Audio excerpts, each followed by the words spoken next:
All right, good morning, everyone. My name is Joaquin Esquivel. I'm Chair of the State Water Resources Control Board. Today is Tuesday, March 19th. It is 9:02 a.m., and I'd like to call this meeting to order. I'll begin by introducing my fellow board colleagues. With me here today is Vice Chair Doreen Diadamo, Board Member Sean McGuire, Board Member Laurel Firestone, and Board Member Nicole Morgan. Joining us as well is our Executive Director, Eric Oppenheimer, our Chief Deputy, Jonathan Bishop, our Chief Counsel, Michael Loffer. Our Clerk of the Board is Courtney Tyler, and assisting her today is Margie Ardrel and Biba Malitic.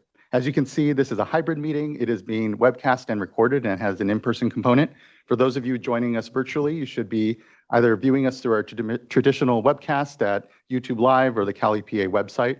But if you are having or intend to comment on any of today's items, please do look at the top of today's agenda. There's a link and instructions on how to get onto the Zoom platform. If you are having any challenges doing so, please do email the clerk of the board at board.clerk@waterboards.ca.gov, and she can help get you onto the platform. Once you are, your camera will be off. You will be on mute until it's your turn to speak on the item you've indicated. For everyone in the room here, good morning. Good to see you all. We're in the Cali PA building here in Sacramento. A few announcements for us as well. Please do observe the exits. If we happen to have an emergency, we'll calmly file out to Cesar Chavez Plaza and await further direction. Also, if you intend on commenting on any item today, there is a QR code on the side of the room. There's also a tablet, and in order to sign up, once you are at the mic, please do introduce yourself and any organization you're a part of.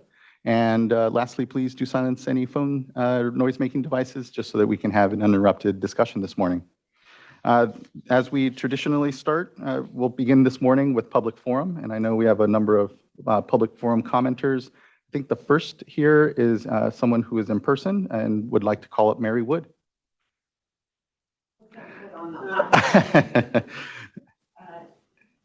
Good morning. Good morning. Good morning. Always good to go first. My name is Mary Wood. Because of time constraints, I will only discuss my problems of receiving affordable water from a small private water association. That is a key word. Water consumers who belong to the CPUC have safeguards in place. I am saying, and I've been living, no safeguards for the private association that I have against unfair water rates, unsafe water practices, and complaint processes.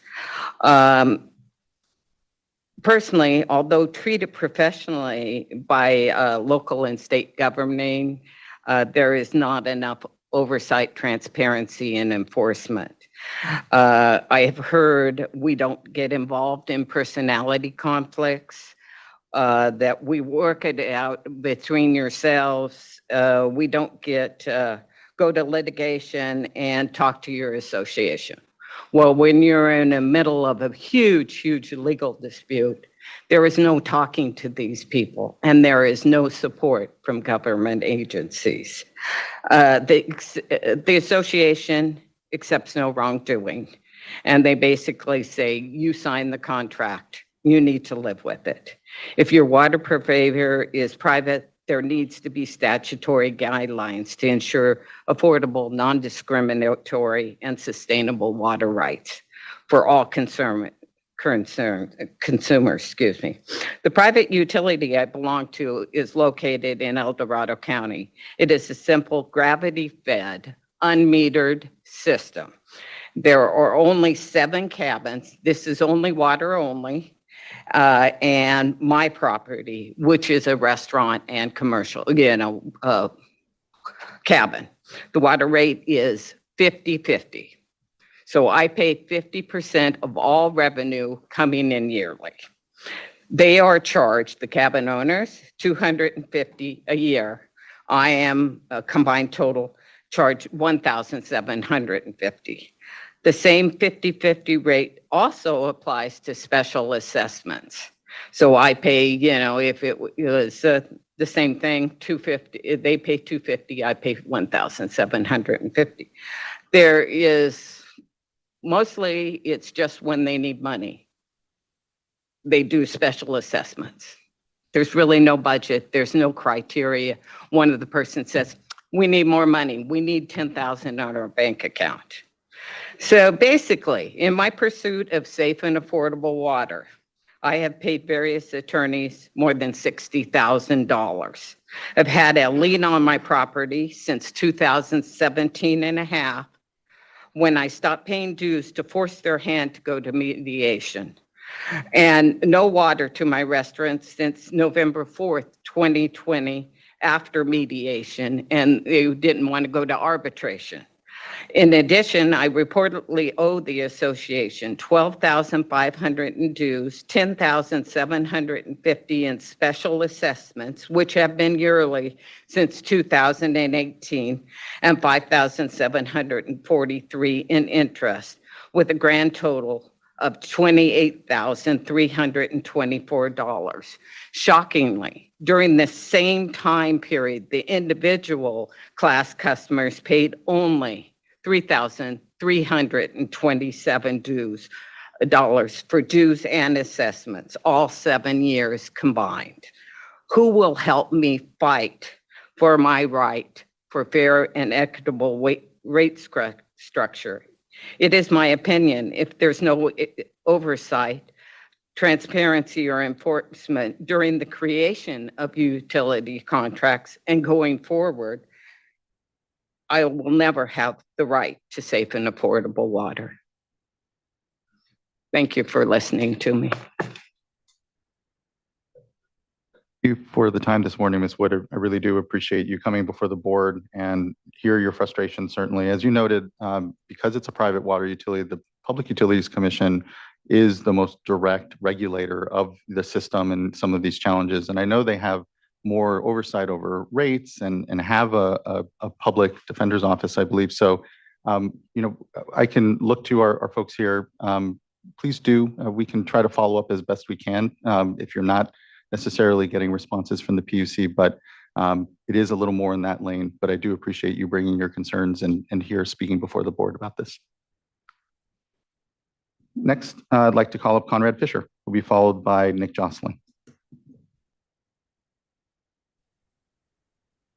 Hi, thank you. I'll try to be brief since I've spoken about the Shasta plenty of times, but gratitude to the board and staff for making the Shasta a priority, in-stream flow requirements a priority in general.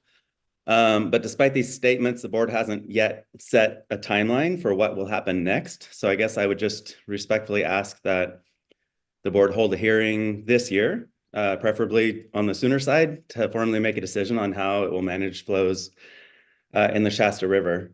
In the letter denying our petition, the board outlined different options. Let's explore them, and let's explore them based on an honest look at history and how they might actually apply here.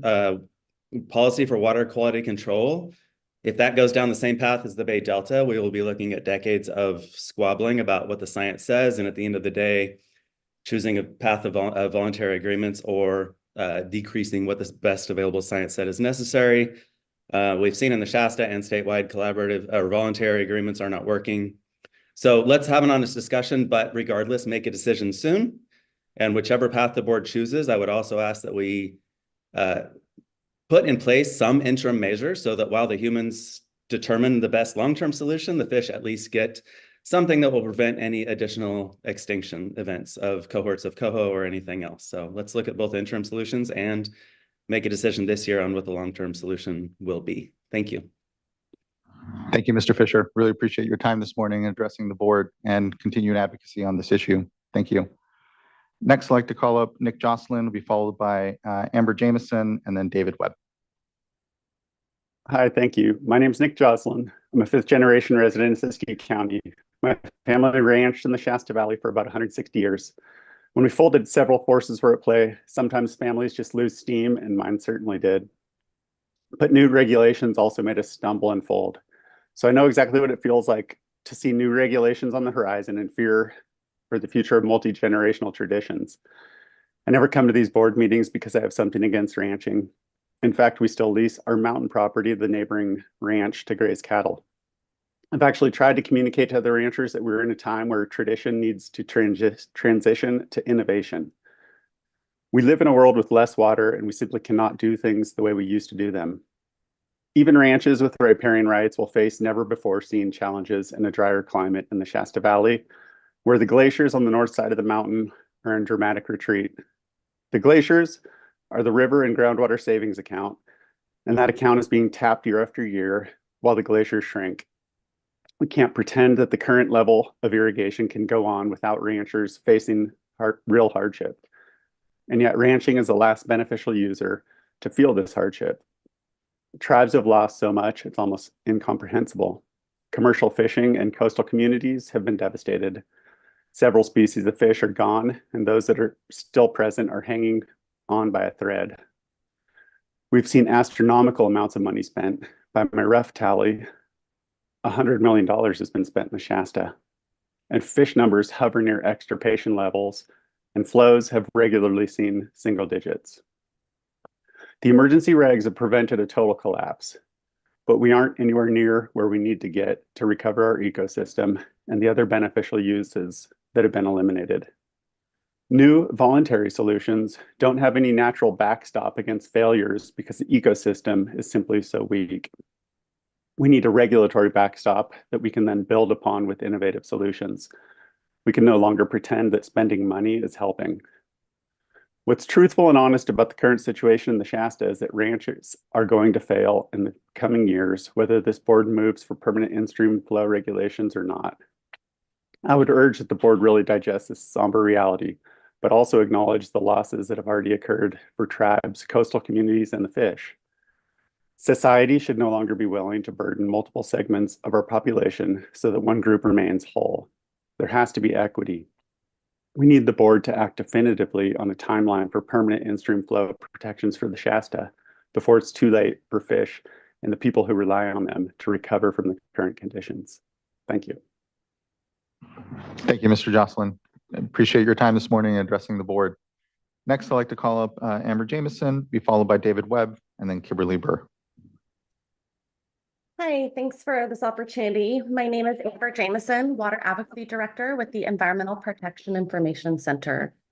Today, I'd like to use this public forum to respond to your denial of our petition to set long-term flow protections for the Shasta River. First off, I'd like to thank the board for the work it's been doing in the Shasta watershed, including background work on developing a foundation to eventually do long-term flow management and the implementation of emergency regulations. However, background work and emergency regulations are not long-term protections. For nearly 20 years, I've worked in the policy world for private planning firms, public agencies, and now in the nonprofit realm. And I've seen decision-making bodies and document writers strip all meaningful teeth or actions from a regulatory document by simply changing all shalls to shoulds and vice versa. What I see is that the board is undertaking preparatory work towards potentially setting long-term in-stream flows in the Shasta, and the salmon strategy directs the board to commence work to establish minimum in-stream flows, but nothing that commits to actually establish minimum in-stream flows by any set dates. The Water Board's petition denial letter does not contain a single commitment to develop concrete deliverables that will result in meaningful flows for the Shasta. At this rate, we could do 10 more years of voluntary agreements, flow studies, water hydrology models, and the board will have met all of its commitments as laid out in its denial letter, as well as the salmon strategy, without having any permanent flows in place. The board seems committed to undergoing a collaborative process with voluntary cooperative solutions in the watershed, which sounds good in theory, but evidence shows that irrigators in these watersheds have violated curtailment orders. They've overinflated their baseline water use so that they don't have to reduce water consumption. They're currently planning a media disinformation campaign to smear the dam removal efforts and protest any regulations that impact water use.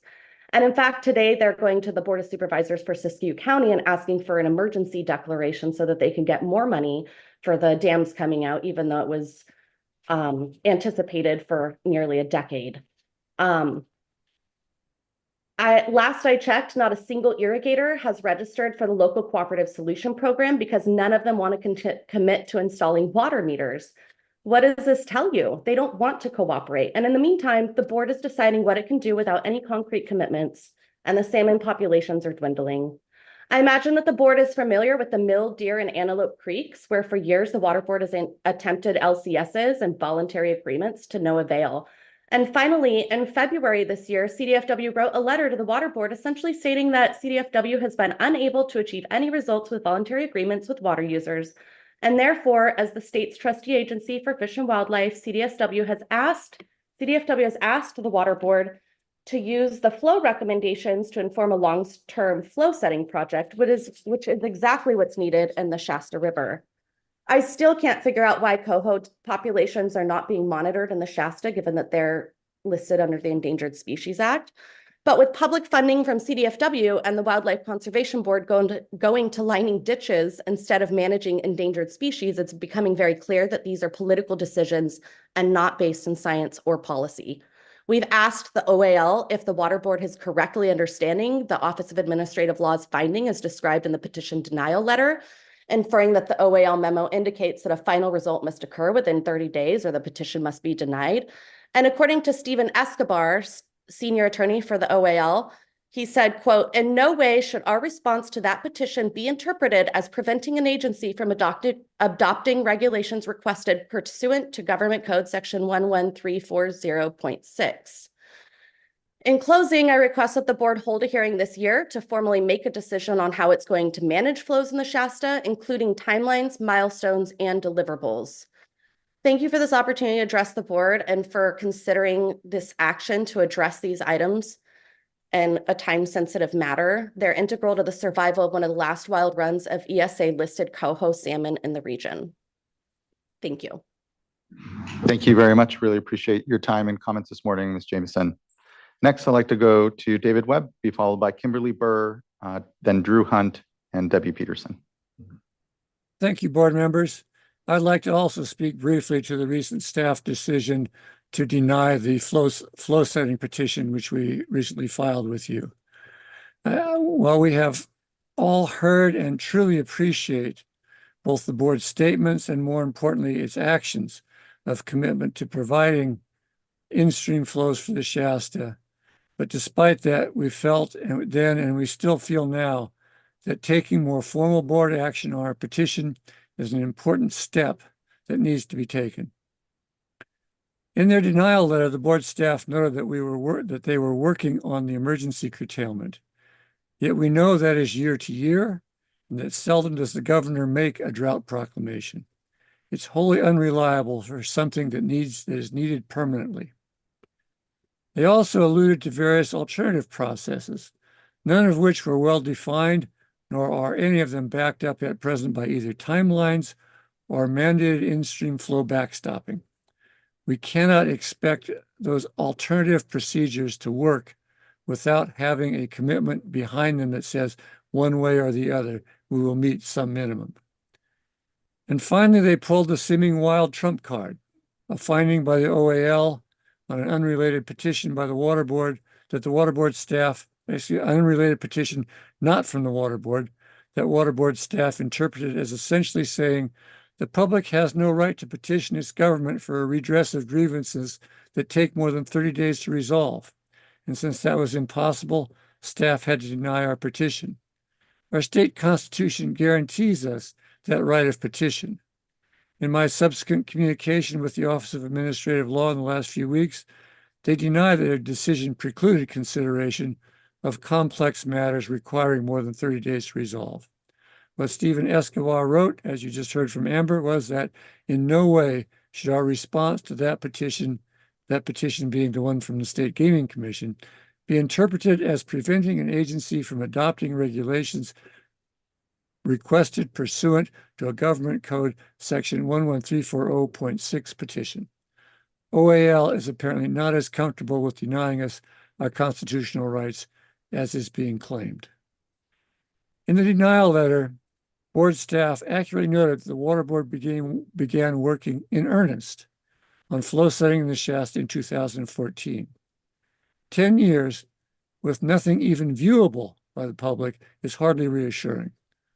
And what that letter failed to note is that in-stream flows have been a contentious problem in the Shasta since 1916, with the ill-advised creation of the Greater Irrigation District, and an officially state-documented in-stream flow problem since 1918. Just how long are we supposed to be happy now to wait for these in-earnest efforts without a formal commitment and timeline?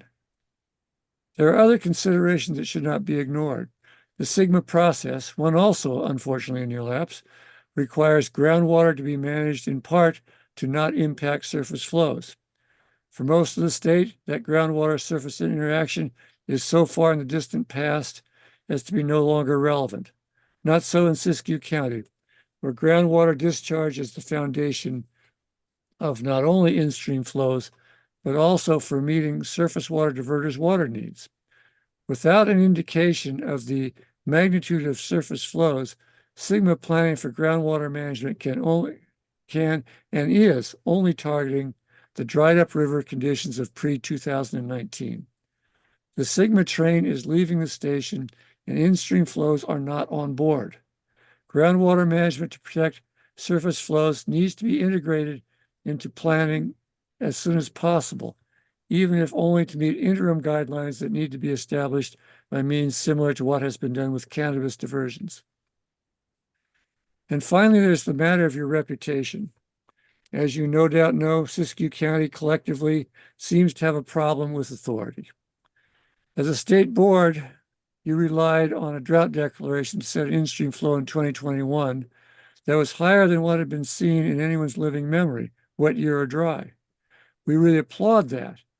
But vocally, irrigators in the Grenade Irrigation District, where I met with them shortly thereafter, they found it to be completely irrational to request an in-stream flow that was higher than what was routinely seen in any wet year or dry year prior to that. Following that with the adoption of the in-stream flow petition for the Scott, but denying a similar petition for the Shasta, has been only viewed locally as seemingly arbitrary. And perhaps advantageous, but arbitrary nevertheless. And then to cap things off by extending provisions of a drought emergency into a seemingly normal water year looks to be, to those more interested in diverting water for irrigation, is absolutely capricious.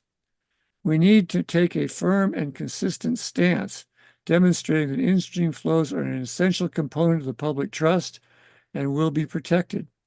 Agendizing our petition and making some sort of formal board action is needed. The board should hold a hearing soon this year to formally make a decision on how it is going to manage flows in the Shasta, including timelines and milestones. Thank you for your attention to this. We truly appreciate your work so far, but we need to maintain the progress and commitment that's been made. Thank you. Thank you, Mr. Webb. Appreciate your comments here in public forum. There's a lot I'd like to start to exchange on, but it is public forum. And just what I'll note, and I know there's a couple commenters further on this item, and the board at the adoption of the emergency curtailment here said, we are going to have a conversation here on where we're going to be going. So, there is direction here from this dais to have a discussion, even if it's not here noticed and have a date for it yet. But appreciate everyone's comments here. Next, I'd like to go to Kimberly Burr, be followed by Drev Hunt, and then Debbie Peterson. Oh, apologies, Ms. Burr, you are on mute. You should be invited to unmute. There you are. Good morning, and Good morning, Mr. Esquivel. Thank you for letting me make a few simple comments here this morning. And I really appreciate you guys continuing to offer the Zoom option. I thank you, and I think the climate thanks you, and I hope that continues. It's very helpful. I'm kind of just wanted to respond to the letter that Fish and Wildlife wrote in February. I think Amber referenced this important letter. I think it gives the board, your board, a strong foundation to move forward on some of these in-stream flow problems, because now you've got a wildlife agency that is clearly calling out the need for maintaining in-stream flows and adequate flows, not just emergency flows. And we've done emergency flows, we've done voluntary agreements for at least 10 years in some of these watersheds. And I think the duty now is on the water board to, fairly protect beneficial uses. So I don't think that this is rocket science. The growers and the ranchers and diverters, let's just call them, have had many years to figure this out, to provide their own storage. This cannot be put on the backs of the watersheds anymore and the endangered species. Just a quote from the letter, I don't know if you guys even had a chance to read it, but it says that purpose of this letter is to submit an in-stream flow recommendation to the State Water Board to inform a long-term flow setting process. This is specifically for Mill, Deer, and Antelope Creeks to support an anadromous salmonid year-round ecological stream functions. They just say it's an imperative that the State Water Board consider the information included in the letter to inform this process. So I don't think Deer, Antelope, and Mill Creeks are unique.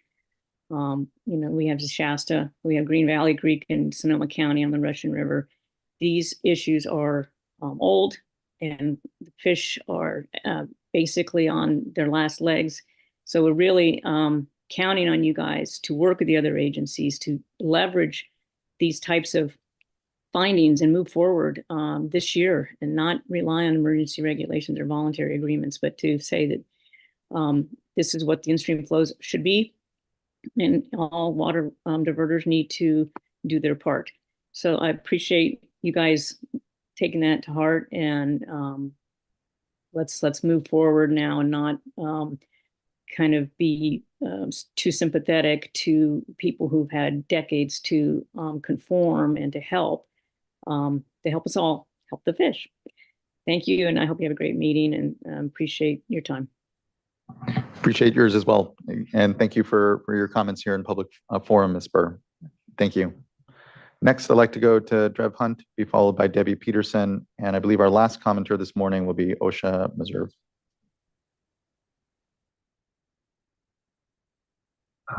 Thank you, Chair Escobar, members of the board. My name is Drev Hunt. I am the legal director with California Coastkeeper Alliance. And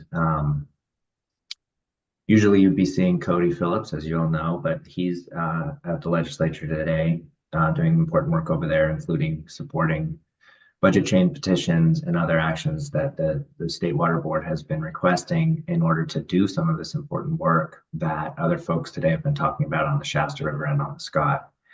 And, I'd like to start out, I don't need to repeat everything that's been said and said well by folks who were part of our coalition that submitted the petition, which was denied. But I want to make sure to recognize the work that the board has done to date in the watershed in the Shasta, including pulling it along into the process for emergency regulations on the Scott, including directing staff, as you mentioned, Chair Escobar, to start working on something more long-term. I don't think there was firm commitment on exactly what that means, and I think that's what folks here are asking for today. And I also appreciate that the Shasta and Scott are a priority in the Racial Equity Action Plan, the strategic plan of the board, the budget request I already mentioned, and that it's in the governor's salmon strategy, which I know isn't your strategy necessarily, but it's part of what you've been tasked with implementing. But all these actions are, so far that we've seen have been directed at dealing with the emergency and looking forward, but they're not setting long-term protections. And most importantly, I think they're to date, we haven't heard what the standard is that we're trying to achieve with the long-term actions. And so when you do act later this year, which sounds like you have an intention to do, we need to talk about what that goal is. And fundamentally, that goal needs to be recovery of the salmonids that use the watershed. The Endangered Species Act calls for that. The state's public trust duties and obligations call for that. And we hope that that important setting of the objective will be a critical part of the conversation as we continue to move forward. So while we recognize that the state board denied the petition that we submitted, we're here again asking for what we think is well within state board's authority when faced with a petition like was received, to set a meeting, to put it on the calendar. We filed the petition in part to make sure the conversation stayed open, that it kept moving forward. We see that happening, and we hope that we will see an actual hearing date set. It's going to take staff time to prepare for that. It's going to take the public time to prepare for that. as you recall, during the emergency regulation petition process or the emergency regulations previously, it was fast. It was pretty furious, and there was a lot of sort of decision making that was done without fully being able to appreciate everything that was going on. So I would just urge you all to set a hearing, September, October, but put it on the calendar so that we all know it's coming and we can all be prepared. Thank you. Thank you as well, Mr. Hunt. Appreciate your time and advocacy here, and give my best to Mr. Phillips. Next, I'd like to call up Debbie Peterson, who will be followed by OSHA Meserve. Good morning, council and board, board. I'm Debbie Peterson. I'm a former council member and mayor and also planning commissioner for over 13 years in the small city of Grover Beach. And I'm here supporting the message of Vic and Deb Early, who you may have heard from previously. We have recently launched an initiative that is currently supported by 4,000 of our 13,000 residents and 8,000 registered voters, only 4,800 of whom speak. And I give you these numbers because I want you to understand that the community overwhelmingly supports a citizens ballot initiative to repeal rates which were put into effect for the Central Coast Blue Project, and we simply cannot afford it. And so we're asking that you pause any grant that you have coming out to Central Coast Blue and allow us time to find some projects that may be more affordable and may also deal not just with the drought aspect, but with how we collect the water that's coming in now and reserves enough money for us to do that without bankrupting us. So thank you for your time and thank you so much for your service. We're so appreciative.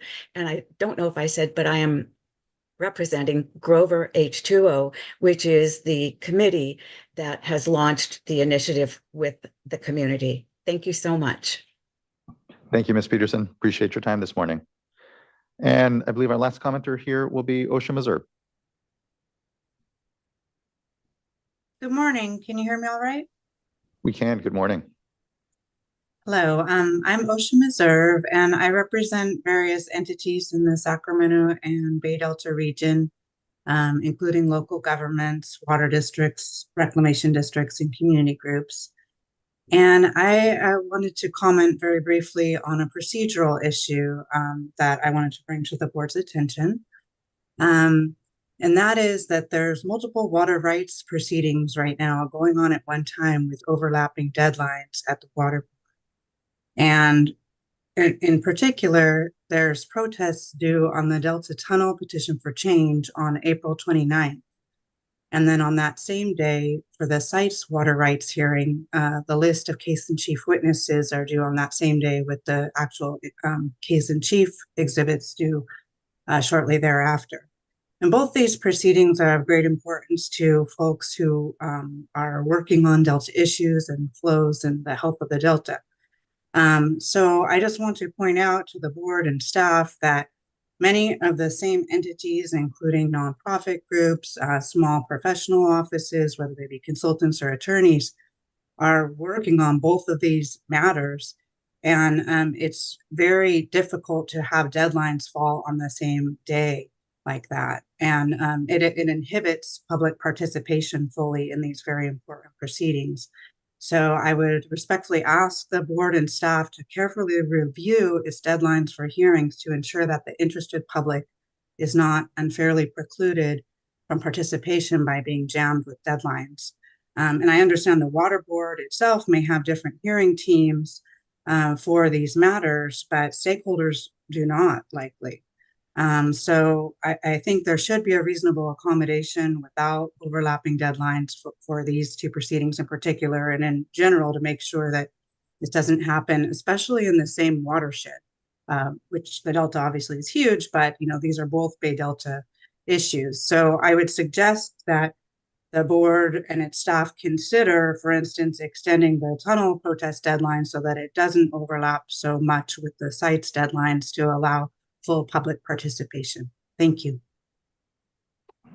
Thank you, Ms. Meserve. I know our Administrative Hearings Office is running all of those, so the opportunity to better coordinate is always there. Looking to Mr. Loffer. Yeah, I was just going to say, Ms. Meserve, I hope you've actually made that comment to the AHO, which is presiding over both of those proceedings. In addition, we will, just in case there are any questions as to whether or not this crossed a line with respect to ex parte communications, we'll make sure that the communication is documented in the record for both, as well as going out onto the service list for both those proceedings. I know the AHO is doing a delicate job in terms of how it's handling the processing of the various change petitions and new water rights permits that are before. I know it's sensitive to some of those concerns, and we'll make sure that it gets relayed out from your public comments today. Thank you, Mr. Loffer, and thank you, Ms. Meserve. Appreciate the flag this morning. Okay, that wraps up public forum, and appreciate everyone's time addressing the board this morning. Let's move on into official board business. Our first item here is consideration of the board's meeting minutes from the March 5th board meeting. Are there any adjustments to the meeting minutes? If not, be open for a motion. Move adoption of the minutes. I'll second. Thank you both. Ms. Tyler, can you please call a roll call vote? Vice Chair Diadamo? Aye. Board Member Morgan? Aye. Board Member McGuire? Aye. Board Member Firestone? Aye. And Chair Esquivel? Aye. Thank you. Thank you as well. The meeting minutes are adopted, and brings us to item number 2, which is an informational item on the current hydrologic conditions and response. Good morning, Ms. Warner. Good to see you. Thanks for joining us. Good morning, Chair Esquivel and members of the board. My name is Abby Warner, and I'm with the Drought Planning, Hearings, and Special Projects section in the Division of Water Rights. This morning, I'm going to be giving a brief update on the current hydrologic conditions and response. Next slide, please. So the next few slides will show cumulative precipitation in inches for this water year to date, shown by the blue line in the middle of the graph that's marked current, compared to the colored lines representing other previous water years, and the average, which is the shaded light blue area. This graph specifically pertains to the Northern Sierra. As of March 18th, the Northern Sierra has had 38.7 inches of precipitation during this water year. This is 94% of average for the state. This is down 4% from the previous board meeting. Next slide, please. For the San Joaquin, we're currently at 81% of average precipitation as of March 18th. This is down 6% since the last board meeting. Next slide, please. And in the Tulare Basin, we currently see 81% of average as of March 18th, which is down 7% since the last board meeting. So in general, across the last few slides, we're trending closer to average in the northern part of the state and seeing less precipitation as we move south. Next slide, please. Now I'll give an update on California's snowpack to date. This series of graphs shown on the slide breaks down the state of our snowpack in the northern, central, and southern Sierra, as well as the statewide total. The bright blue line shows the current percentage of the April 1st average of snowpack, with the red and thin blue lines representing the historic maximum and minimum, respectively. The shaded area on each of the 4 graphs shows the average snowpack. I'll just focus on the percentage of normal for this date and note that the percentage of the April 1st average is 2 to 3% lower for each of these numbers. So in the Northern Sierra, we see currently 115% of normal snow water content. In the Central Sierra, we see 99% of normal snow water content. And in the Southern Sierra, we're seeing 94% of normal snow water content. Statewide, we're seeing 103% of the normal snow water content, which is similar to the update that was given at the previous board meeting, down by about 1%. There will be more information to come in the next board meeting about snowpack, since the next major snowpack survey is going to occur on April 1st. Next slide, please. So taking a step back and looking at the entire state, the next 2 slides show trends in precipitation and temperature over the past 3 months. This map is showing precipitation. I think the colors aren't translating super well, but the darker greenish areas are showing higher than average precipitation, and the browner rust colored areas are showing lower than average precipitation, with the white areas showing average. So as you can see from this chart, it's been wetter than average in the majority of the state over the past 3 months. One exception is that the Sierra Nevada has been at or just above normal precipitation, so not quite as wet as the rest of the state. Next slide, please. Moving on to temperature, the past 90 days have been warmer than average in much of the state. Higher than average temperatures are shown in reddish brown, while cooler than average temperatures are shown in blue on this chart. You may notice that despite the overall warmth and even some record highs in the Central Valley, there have also been lower than average temperatures in the Sierra Nevada, Los Angeles, and the northern part of the state. So seeing some variation throughout the state. All this to say, we'll be watching the temperatures closely as the year progresses to understand potential impacts to snowpack and water supply. Next slide, please. On this slide, we have an overview of the major water supply reservoirs throughout the state. As you can see, as of March 17th, most of the reservoirs are still at or above their historic averages. To focus on a few select south of Delta reservoirs, we have Kachuma, which is currently at 101% of capacity. The Diamond Valley Reservoir is at 92% of capacity, and the San Luis Reservoir is at 73% of capacity. Next slide, please. I'll now provide a brief update on the Scott and Shasta River watersheds. As you know, the emergency regulation went into effect on February 1st. As you'll be shown in later slides, flows are still sufficient so that there are no curtailments in effect. However, the inefficient livestock watering prohibition is currently in effect through March. The new provisions generally provide for diversions of up to 10% at the point of diversion following notification to the board and in accordance with the conditions outlined in the regulation. The regulation requires that diversions are operated to avoid disturbing reds and tributaries remain connected to the main stem. Last Tuesday, board staff held 2 meetings in Etna, California to go over the groundwater local cooperative solution requirements and the application form that was developed for this year's program. Per the regulation, applications are due by April 15th and require metering of groundwater wells, except under limited circumstances as outlined in the regulation. The workshops were well attended by the agricultural community and others in the watersheds. More information is available on the website, which is listed on this slide. Next slide, please. The Dwinelle Reservoir storage is currently at 69% of reservoir capacity. This is the highest that the reservoir has been since April of 2017, when the storage volume was 46,000 acre feet. In last year, as a point of comparison, the maximum storage volume for Dwinelle Reservoir was 30,463 acre feet. These snow course numbers are the same as shown at the previous board meeting. Snow courses are locations where manual snow measurements are taken during the season to determine the depth and water content of the snowpack. It's likely that the current snowpack is greater than what's reported here due to snowfall that occurred after these measurements were taken. And the snowpack will be measured again at the end of March and the beginning of April. So we should have more up-to-date numbers at the next board meeting. Next slide, please.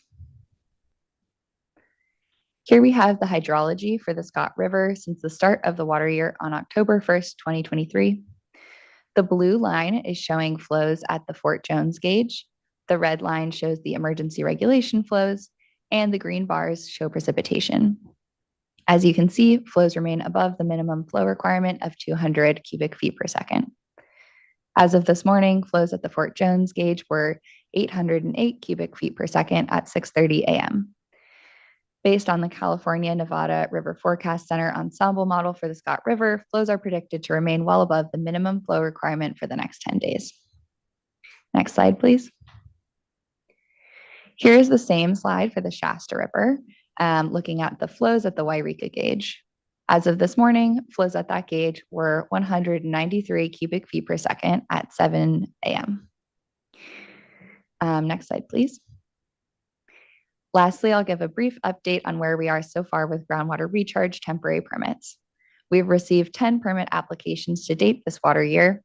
There are currently 11 permits in effect, 9 of which were approved this year and 2 of which are 5-year permits that were approved last year and are still in effect. In total, these approved permits authorize over 133,000 acre feet of diversions. More than half of that amount is related to the permit that was most recently issued to the Yolo County Flood Control and Water Conservation District. I believe that occurred on March 11th, so my apologies for the typo on the slide. And so far, there have been no flood recharge diversions reported. And that brings me to the end of the presentation. I'm happy to answer any questions and thank you for your time. Really appreciate the update, Ms. Warner, and nice to see an average water year just unfolding here in front of us. It feels good. Looking to my fellow board colleagues, if there's any questions. We don't have any commenters, so just any discussion at the dais. Vice Chair.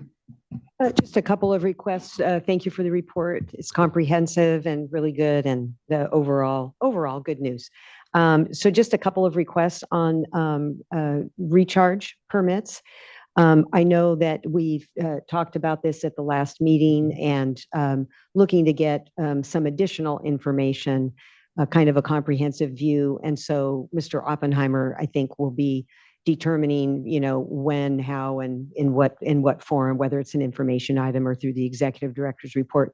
But I think for our purposes, because reporting is required, it would be helpful to also have information about the acre feet that's actually been diverted. Because these permits, we always need to make sure that the public understands these are for authorizations for diversion, but there are many conditions in the permits. And so, it may not play out that those diversions all actually occur. In fact, maybe just a portion. And so helpful just to get more information on that. And then on Scott and Shasta, I think it would be helpful for us to receive information about compliance, because as we saw today in public comment, there are a lot of concerns about compliance. That was just one of many issues that they brought up. So it would be helpful for us to have that information, and also so that the entities out there that we expect to comply are very aware that this is something we're watching closely. Thank you. Thank you. I appreciate that, Vice Chair, and plus up the idea here of likely an informational item just on groundwater recharge activities and any data that we're getting on reporting from all of that. And on Scott Shasta, and it may be in this item, or maybe worth having a larger discussion just on implementation of the emergency regulations, perhaps, and an opportunity, since we heard in public forum, I think a lot of folks wanting to chat on Scott Shasta. Board Member McGuire. Yes, thank you for the update. As always, very helpful. And I'll just add maybe another request at an appropriate time. There have been a lot of references to the needs for in-stream flows in various streams, and I always appreciate the Scott and Shasta updates. They're very thorough and helpful. Now we're hearing a little bit more discussion about Mill, Deer, and Antelope Creeks, and some others that were called out in the salmon strategy, including this morning. So if, at the right time, if you could please provide an update on those streams as well, and what we know, what we don't know about I know this is the hydrologic conditions update. So what I'm asking about is, what are the hydrologic conditions in those streams, some of the others that are becoming more centralized focuses on future work. Thanks. Thank you, Board Member. Looking to other colleagues in case there's any other comment. Chair Esquivel, I'll point out that Mr. Jocelyn, who we heard from in public forum, has his hand raised, and I think he wanted to address this item as well. Okay, great. Thank you. I appreciate you for flagging that. I actually need to jump on the Zoom platform. Mr. Jocelyn.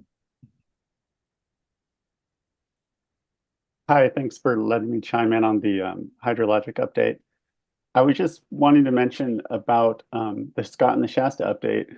We frequently see Dwinell storage pointed out in part of this update, and thought it would be important to give a little background on that reservoir so that we can put it in perspective as to the importance it plays for irrigators. That reservoir is on the main stem of the Shasta River, and it catches most of the snow melt that comes off of the Eddies, which is a mountain range to the west of Mount Shasta. And so while it does play an important role for agriculture, the reservoir actually impacts water quality greatly. And that water is not ideal to be released to the river. And so mentioning its storage capacity, I think for the hydrology of the river is not super important. Right now, if you go to CDEC and monitor reservoir storage, you can see the reservoir is basically peaked out and is losing more on any given day than it gains through leaks in the bottom of the reservoir. And so we don't commonly see the reservoir reach its maximum capacity because of those leaks. This reservoir impacts also the natural hydrologic cycle of the river, eliminating a lot of the winter pulses that would come during high precip events. And what that's done is really impaired a lot of the gravel substrates that the fish need for spawning gravel, and also has impacted riparian vegetation. So because this reservoir is operating under storage water right, they don't have to bypass flow. And so we will also reach a time where their storage water right ends. That comes, I believe, in June, and no more water will be bypassed. So the Dwinell portion of the hydrologic update, I think I just wanted to add those little bits of information so that people understand that it actually plays almost a detrimental role at times in the Shasta's hydrology, and operates more as a reservoir for irrigators who then use a ditch system to deliver that water, not the river. Thank you for allowing me to chime in. Easily. Thank you for chiming in, Mr. Jocelyn. I appreciate the comments. All right, not seeing any further discussion then. Thank you, Ms. Warner. Really appreciate the presentation. Good to see you. That brings us to, let's go ahead and move on to item number 3, which is here now for an item from the Division of Financial Assistance regarding a proposal to amend the state fiscal year 2023-24 Clean Water State Revolving Fund intended use plan. Give folks a moment to come up.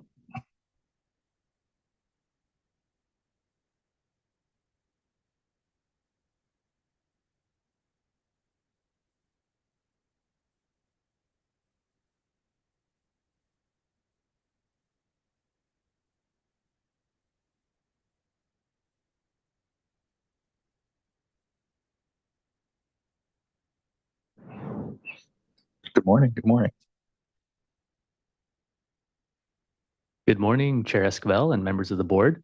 My name is Mike Downey. I'm a supervising engineer in the Division of Financial Assistance. I oversee the state revolving fund programs and the water cycling funding program.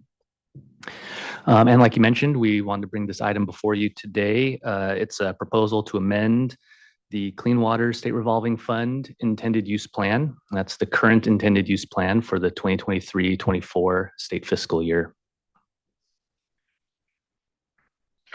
Next slide, please.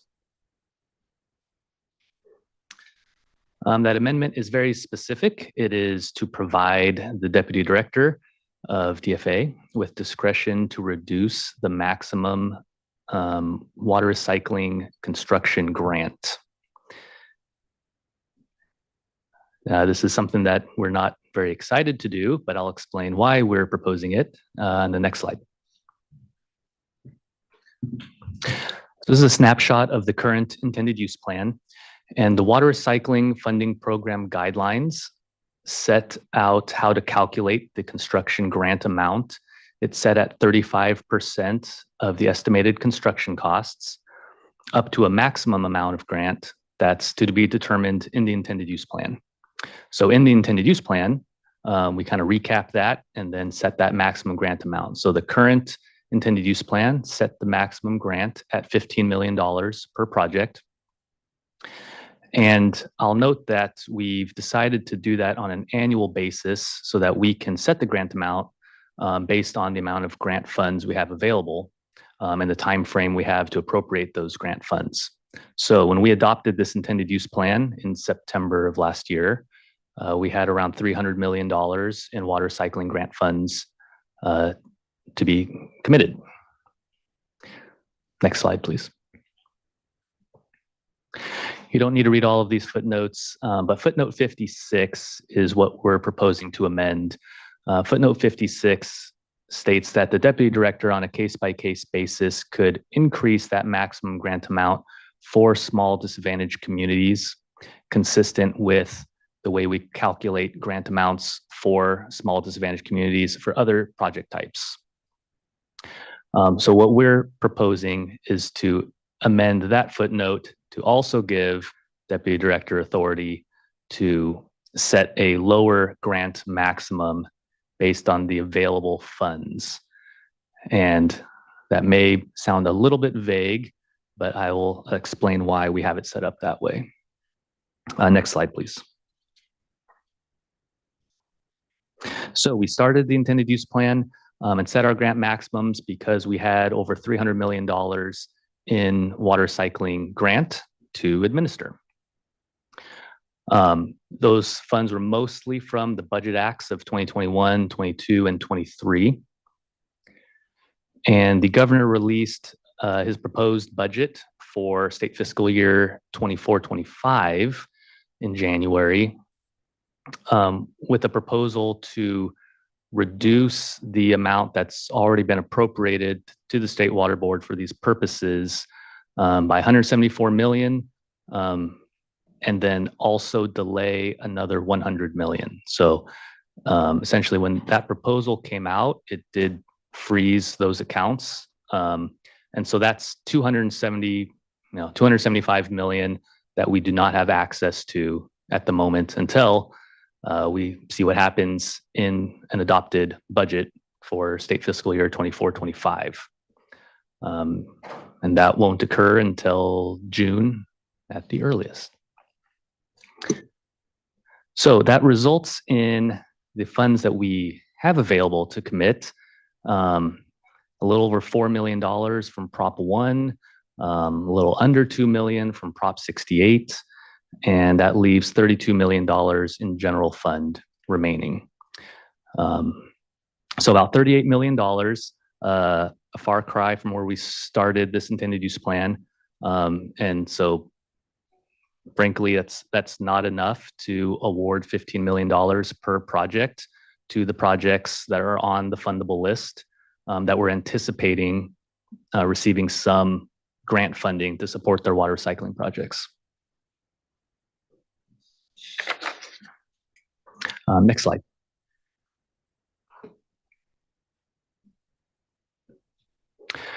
So what we're proposing is to amend footnote 56, which just grants the deputy director the authority to reduce the maximum grant amount per project based on the anticipated or actual availability of grant funding and based on the demand for such funds.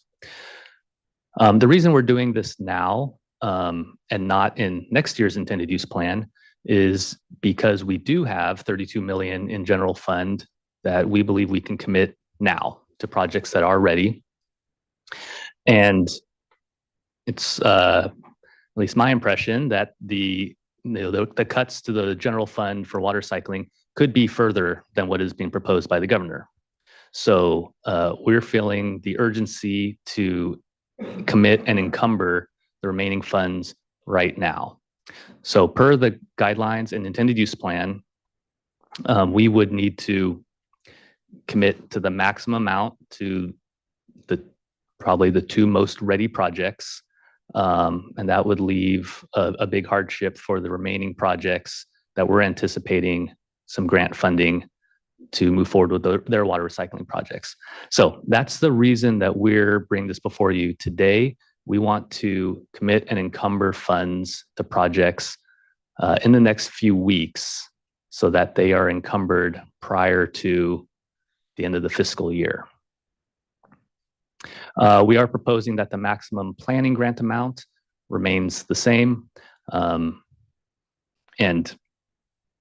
I'll add that both of these grant maximums will need to be relooked at in next year's intended use plan. And that intended use plan would be coming before the board for a board workshop in a few months. Next slide, please. So what we're anticipating this would result in is the ability to encumber funding for 7 construction projects and 7 planning projects that have the eligibility reviews complete and legal concurrence complete.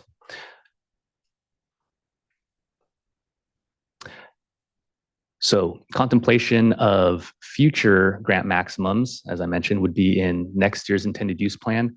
Although I will raise the fact that when we're having those discussions, we will not have an adopted state budget for 24, 25. So how we handle that and the speculation around the available funds, I think we'll continue to have that conversation. But I think the bottom line is we really don't want to commit to projects with funds that are not available to us.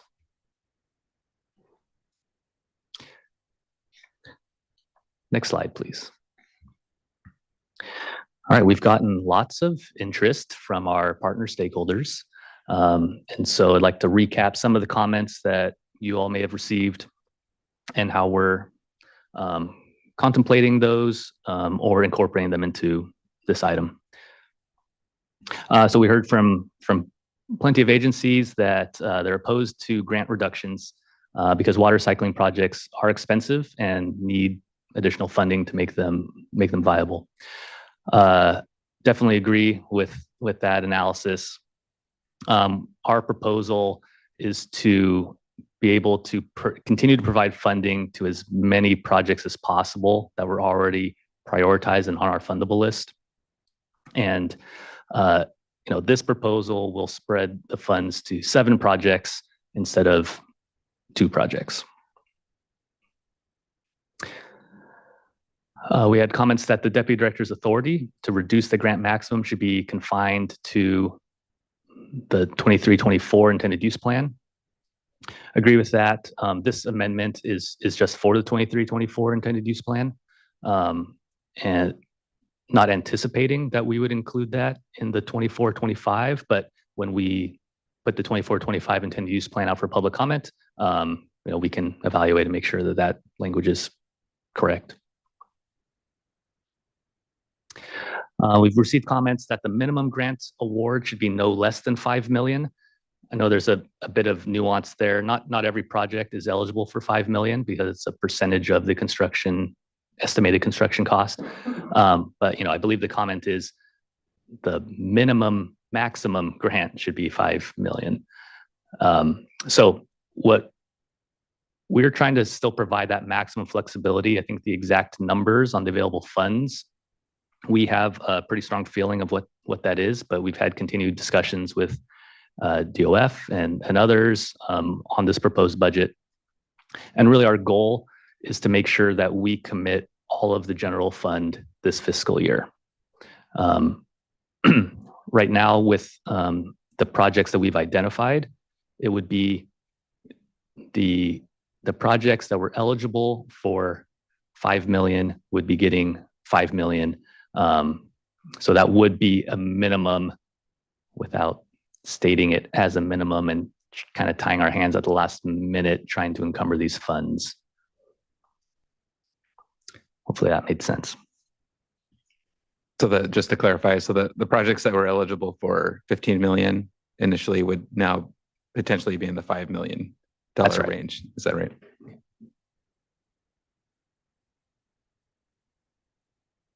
Next slide, please.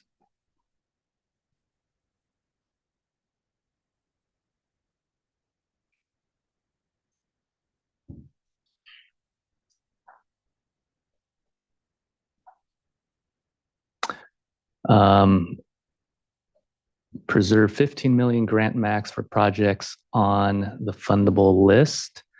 I suppose this is the same response, which is why it confused me. So again, this would result in funding 2 projects, and really wanted to commit to as many projects on the fundable list as possible, which also would not be all the projects on the fundable list. These are the ones that we can encumber funds on today, essentially. All right, last comment I wanted to bring up is stakeholders asked to restore grant funds up to the original amount if funding became available. So, this is a proposed budget and Could the actual adopted budget for 24-25 be different? Certainly, there's potential there. So again, this is to focus on what we need to do now so that we can commit these funds. But it is worth recognizing that the 24-25 intended use plan should also discuss this concept. What we've proposed now is to add to the, there's a change sheet in the back and posted online. That was a very last minute, but we added to the whereas section of the resolution that construction projects, I'll just read it out here, construction projects listed on the intended use plan fundable list and impacted by a reduced maximum water cycling funding program grant may be considered for additional grant or principal forgiveness in the 24-25 Clean Water SRF intended use plan, depending on funding availability. Such consideration applies to those projects for which a financing agreement has been executed, as well those projects with a pending financing agreement. So what this really does is say that the board would consider this in next year's intended use plan and kind of gives a path to projects seeking to be made whole if additional funding was made available. The other thing that this acknowledges is that the water cycling guidelines state that once we've executed an agreement, we're not going to amend and add additional funds. So we would need additional language in next year's IUP that says something along these lines that, you know, hey, we're granting the authority to amend and add additional funds given the right circumstances. I think that depending on the, you know, if there was additional funding that came back, I think it would also depend on the amount of additional funding, you know, before the board made a decision on how to allocate those funds. Like I said, the projects on this year's fundable list, not all of them are included in this commitment to encumber the remaining general fund. So I think there will be, you know, increased competition for whatever remaining grant funds are available for water cycling projects.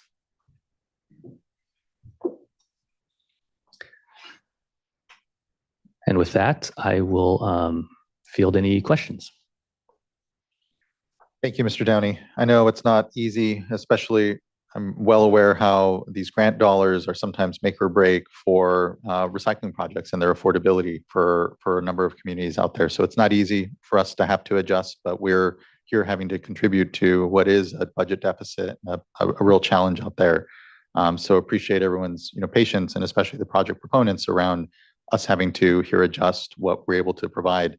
And importantly, you know, we are looking to make sure that for those projects, we don't make it difficult should funding become available to be able to and we can't commit to making folks whole. We can't, you know, we already are here in a situation where, you know, we're overcommitted insofar as what we're actually going to be receiving. We can't keep doing that into the future here, but do want to provide that flexibility for these projects should we be able to see additional funding and be able to help make sure that at least the planning that they were working on doesn't go to naught. So really appreciate the work that's been done on the change sheet for that.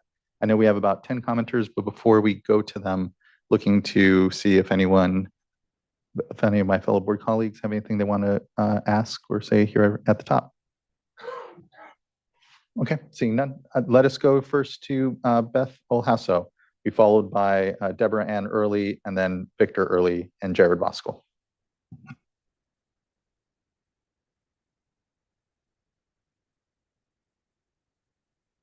Good morning, Mr. Chair and members. Beth Olasso on behalf of Water Reuse California. We understand you are as disappointed as we are to have to take this action. We are working hard at the legislature to try to throw some money back in, so cross your fingers. We really appreciate you and your staff working on that change sheet so that we have the ability, should we be successful at the legislature, to move forward and get some more funding. We're going to do everything we can and appreciate your work on this. A lot of important projects that are on the list and are going to be struggling with this action, but you guys are kind of handcuffed. We understand that. And we appreciate your staff working very hard to get those funding agreements in the next couple of weeks. I know there's a lot of back and forth going on, and our folks are really trying. They want to get that 5 million, and hopefully I think the devil's going to be in those details on the agreement. So appreciate your staff working overtime to get those worked out. Thank you. Thank you for that. And thank you for working with us on this. Next, I'd like to call up Deborah Ann Early, be followed by Victor Early, Jared Boskel, and then Hillary Hauser. Good morning. Oh, apologies. You got muted again. You should be invited again to unmute. There you are. Okay. Thank you, and appreciate the opportunity to speak with the board today. I will be speaking in reference to Central Coast Blue, which is a Central Coast project in our region. And, specifically, I just want to say that the concept of being able to get grant money is critical for this project. And also, I think it is causing, a lot of, I would say, conflict in the region. So what I would like the board to kind of consider are some of the independent views that we've identified and really recommend to the board to do a deeper investigation yourselves, and then to also consider these factors as part of your review, not only of the Prop 1, but also the recycle program. I am a CPA by trade. I've worked in finance and compliance for over 25 years. And so when I took a look at this particular project and looked at the grant applications, I immediately noticed some items and red flags in my mind relating to inaccurate statements and also misleading statements. And that drew me in further to continue to really review the application. There are a number of inaccuracies and incorrect statements relating to DACs in severe disadvantaged communities that are inflated and actually, really try to influence a regional approach, which is not actually happening, in order to obtain grant money. And grant money has been obtained already for planning that was used in a DAC community for infrastructure. And just to, again, go back, these grants are being, touted as a regional benefit. Oceana, which is a disadvantaged community, is cited as a partner and a beneficial stakeholder in the grants. DAC information is used. However, they have opted out of this project because of the cost and because they do not need the water. However, the infrastructure of this project is running right through their community. That was done without informing residents and the people in that community.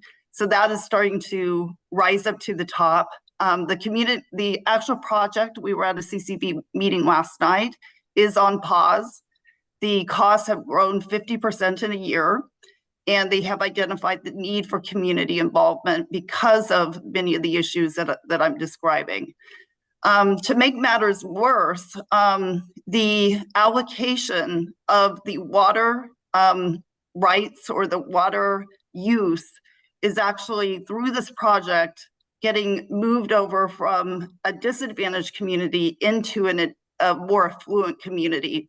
And the way that they're doing that is by inflating the amount of water that is purported for the program. They put in 900 acre feet, but somehow they get out 1420. And so that differential is actually hurting the disadvantaged community. In a drought, that could become even magnified even further, because that additional amount appears to be a priority claim. So again, some serious considerations. I think you heard from Debbie earlier. Another city, Grover Beach, is struggling to pay for this with or without grants. It is just extremely expensive compared to some of the research that I've done. The amount of actual recycled water is low relative to the amount of this project.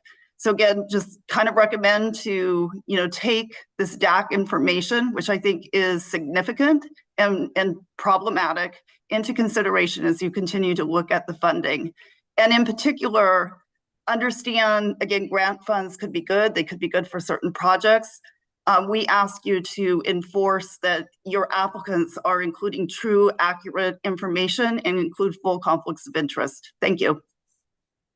Thank you, Ms. Early. I really appreciate your comments and flagging your concerns. I'm looking over to our Chief Deputy, Mr. Jonathan Bishop. Want to make sure the board recognizes that this is not one of the 7 projects that were being discussed. It is on the intended use plan, but it's not ready for funding at this point. So it's not part of this decision. I really appreciate that. Thank you, Mr. Bishop. And thank you again, Ms. Early. Next, I'd like to call Victor Early, be followed by Jared Voskuil, and then Hillary Hauser. Good morning, board. My name is Victor Early, and I'm a certified engineering geologist, and I've taken a look at the Central Coast Blue project pretty deeply.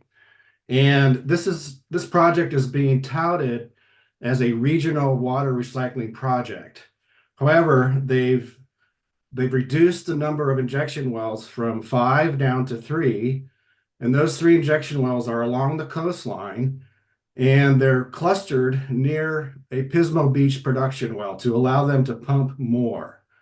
So when they inject this highly expensive treated water into the aquifer along the shoreline, they're going to lose about 30% of that to the ocean. So they're spending a huge amount of money to treat this water, but 30% of it is probably just going to go out to the ocean. They could simply remedy that and shoot for 100% back into the aquifer by moving their injection wells just a little bit inland to inject into the aquifer. Secondly, this project is being touted as a drought resiliency project. This aquifer has very little storage, meaning that the amount that can be pumped out has to equal the amount that comes in on an annual basis. When they do this during a drought condition, this aquifer would deplete rather quickly because there's very little storage.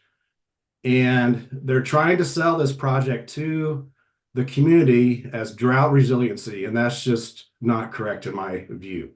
And I thank you for your time. Thank you, Mr. Early. Next, I'd like to call up Jared Voskuil, be followed by Hillary Hauser, and then Alexandra Ganell.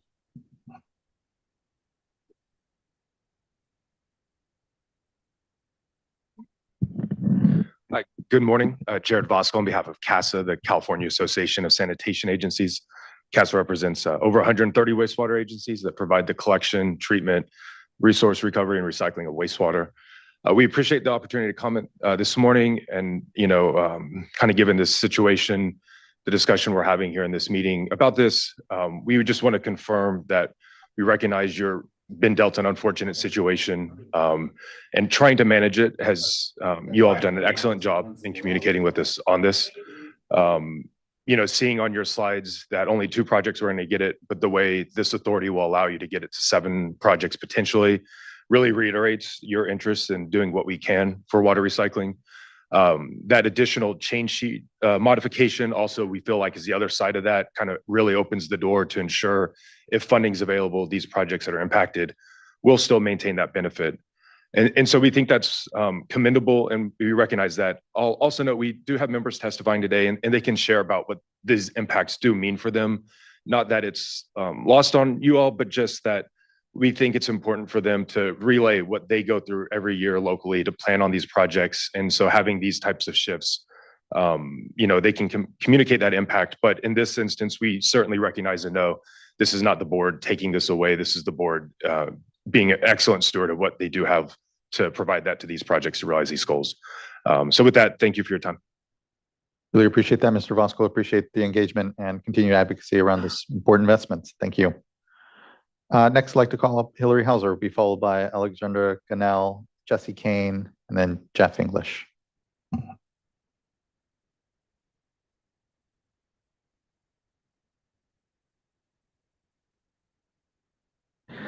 Oh, Ms. Hauser, you should be invited to unmute as well. Okay. There you are. Good morning. Chair. Good morning. Good to see you. Thank you, Chair Esquivel, and members of the board.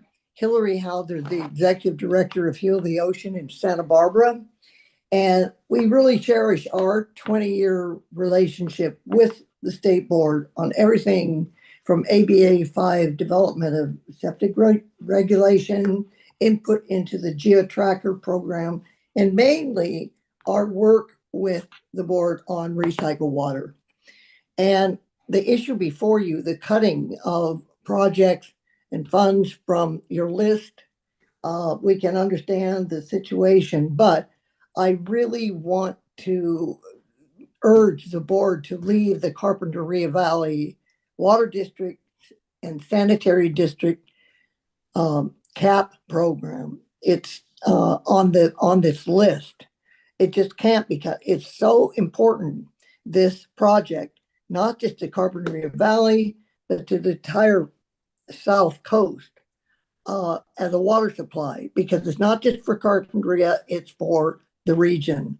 And it also, this project protects the water that is there from saltwater intrusion. And realizing that there are many projects vying to stay on this list proposed by the Division of Financial Assistance, I, Heal the Ocean urges you, please to leave this CAP Carpinteria Valley, Carpinteria Sanitary District project on the list today, because it would be a disaster to slow it down, stop it. It needs to proceed as it is. And I really appreciate the opportunity to beg you and thank you. Thank you. I appreciate your time, Ms. Hauser, and for advocating for this important project. I know all these projects are really critical, and again, the funding is key. I'd also note, I know our Division of Financial Assistance is working with project proponents to also just understand what other resources we might have to be able to help fill that financial gap, whether it's additional loan, an opportunity for principal forgiveness, perhaps. So just appreciate your advocacy here, and thanks for the time. Thank you. Thank you. Next, I'd like to call up Alexandra Gannell, who'll be followed by Jesse Kane, Jeff English, and then Robert McDonald. Chair Esquivel and members of the board, good morning. I'm Alexandra Gannell, the Loans and Grants Director for the San Francisco Public Utilities Commission. On behalf of the SFPC, thank you for the opportunity to provide comments on this important item. We were, as many, disappointed to hear about the impact of the governor's proposed budget, but we do understand the challenges that this presents for the water recycling funding program. So we support your staff's recommendation to amend this year's IUP, as we understand the need to provide the deputy director with the discretion to reduce the maximum grant amount for water recycling funding, water recycling construction projects. And we support the revised resolution that includes a mechanism to add back funding to any project impacted by this reduction, if in the future funds do become available. Again, thanks for consideration of our feedback as we implement our critical water recycling projects to diversify and improve the reliability of our water supply. We're committed to continuing to work with you to ensure we're honoring our commitment to ratepayer affordability. Thanks. Thank you, Ms. Cannell. I appreciate the leadership and engaging with us here on this, and the support, and look forward to what I know is further discussion on how we can continue to make sure we support these projects. So thank you. Next, I'd like to call up Jesse Kane, be followed by Jeff English, Robert McDonald, and then I believe that's our last commenter at that point. Good morning. I'd first like to start off by thanking the staff, the board staff, and working with the city of Colusa for a number of years and where we're at today. So start out by, I'm Jesse Kane. I'm the city manager for the city of Colusa. I'm also the chief plant operator as well. I wear a few hats there. So the city of Colusa is a severely disadvantaged community. It's located north of Sacramento, about an hour. We are largely an agricultural community and a population of 6,500. We have several low interest SRF loans totaling over $26 million over the last 15 years, and almost 40% of our rates go just strictly to pay our loans. Our current cert rate for our homeowner right now is $105 per month. And that's to cover the debt service that we currently have. So grants are essential to the city of Colusa moving forward. We've been in the planning and designing a project for the last several years that would take our tertiary treated wastewater and apply to nearby farmland, parks, and industrial customers in town. Our project is shovel ready and our application is complete and approved by staff. When the Small Communities Grant Program budget was slashed last year, our project was moved over to the water recycling program because it was better funded.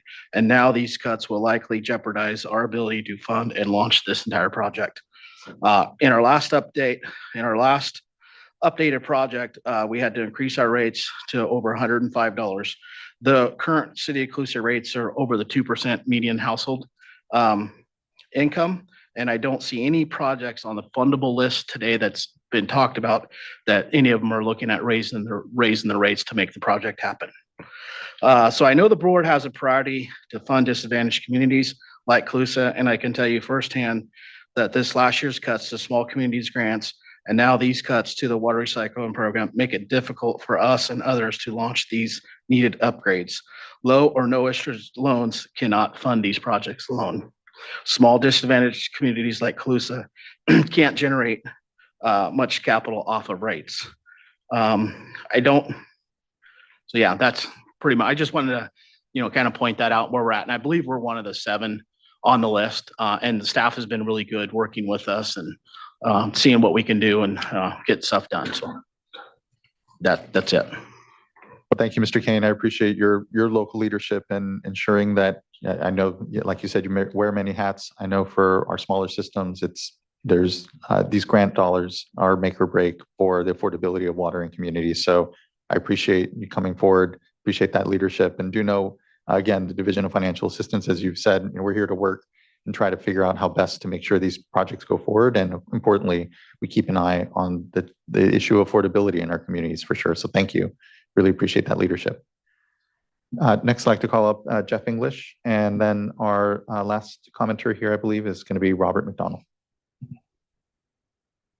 Chair Esquivel, members of the board, I first want to thank you for the opportunity to talk on this. And I want to say, I don't know that I've ever heard of a gentleman being a city manager and the chief plant operator. That's quite the combination. I'm the general manager for the Central Coast Blue Regional Recycled Water Authority project. It's a mouthful. And I know that we're not one of the funded projects on your list that you're proposing. However, I do want to comment on something that you said earlier about how this reduction in grant funds really has a significant impact on smaller projects, particularly like ours. You've heard from a couple of folks in our community who are opposed to the project primarily because of cost. And our partners have gone through 218 processes to raise their rates, and it hurts. Those rates are pushing the limit for some of our communities. And so these grant funds are critical for the future of our projects. What I want to recommend today is that you include that change sheet number 1, which will allow for the projects that were considered for full funding this year in this cycle to receive priority funding for the next cycle. Our project is 90% designed. It is a groundwater recharge, indirect potable recharge project, that will also serve as a seawater barrier intrusion project. It's a crucial project for our water supply. We are taking a pause. We're looking at options to cover our funding deficit as a result of this loss. And so it's crucial. Some of these recharge projects for smaller communities won't move forward. These water reuse projects won't move forward without the grant funds that we had expected and that were included in our rate studies. So I strongly encourage you to include that change sheet number 1 so that we can look at possible funding in the next cycle. We're looking at value engineering. We're doing everything we can to bring this project in as an affordable project, but want to strongly encourage that change sheet as part. Appreciate your time. Thank you. Thank you for yours as well, Mr. English. Appreciate you appearing before the board here and your leadership around this project and the work. Thank you. And last, I'd like to call Robert McDonald. Yeah, good morning, Chair Esquivel and board members. So I won't go through all of my points, but with the change sheet, I just want to say thank you, and we wholly support that change. We believe that we're like you, victims of timing, and unfortunately, we're on the wrong side of that. And we understand that because of budget shortfalls, this is sort of the choice that we have to make. I do believe that even with the prices of construction escalating at a record high, and these projects are going up double in a matter of a few years, these projects are still necessary, and they're going to be worth it. We just have to keep our eyes on the long side goal. In Carpinteria, we have 3 water supplies, and in 2016, 2 of those water supplies disappeared on us very rapidly. And so I think that putting our heads in the sand and not doing anything about that is a mistake. And I think, although it's going to be painful rate-wise, we will be doing about 33% increases in rates. And so I sympathize with the other 7 projects. I think we're all in the same boat. We're all going to have to raise rates. We're going to have to go through the pain of that with our community. But again, I think it's worth it. And so I just wanted to say thank you for that change. I think that's very helpful, and we understand the position that you all are in. Thank you. And thanks to the staff. They've been great to work with. Really appreciate that, Mr. McDonald. Appreciate you coming up here and providing, again, your important perspective as a project manager, as a leader, and agree with you that part of our challenge right now are just the incredible cost increase. We continue to see the demand for these dollars, and the projects are only going to continue to grow as we see, again, what are a lot of increases in just the cost for these projects. So just thank you. Appreciate your presence, your advocacy, and leadership. Thank you. That brings us to the end of our commenters here, and appreciate everyone who has commented on the item. I'm looking to my fellow board colleagues if there's any questions, any comments and thought further, and if not, we may be prepared for a motion. Excuse me. Oh, please, Mr. Austin. Chair Esquivel, yes. I just wanted to flag, in the interest of as much clarity as possible and transparency, there was a minor insignificant typo in the change sheet, and I wanted to read it into the record, the correction, and then I'll work with the clerk to make that correction to the resolution.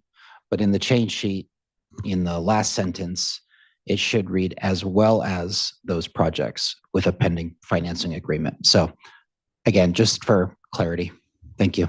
I really appreciate that. Thank you, Mr. Austin. With that read in, I think we may be prepared for a motion. I'll make a motion I'll make a motion including the change sheet with the correction as read into the record. Board member. Second. Thank you both. Ms. Tyler, can you please call a roll call vote? Excuse me. Board Member Morgan. Aye. Vice Chair Diadamo. Aye. Board Member McGuire. Aye. Board Member Firestone. Aye. And Chair Esquivel. Aye. Thank you. Thank you as well. The vote carries and the item is adopted. Again, appreciate everyone's good work, and difficult I know as it is, and look forward to what is further discussion here in the next year's IUP coming up soon. Let's go ahead and give ourselves a break here before we get into then our last item before board member reports. And just a 10-minute break is fine. So let's get back here at 10:45. Thank you, everyone.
I think we're ready to come back.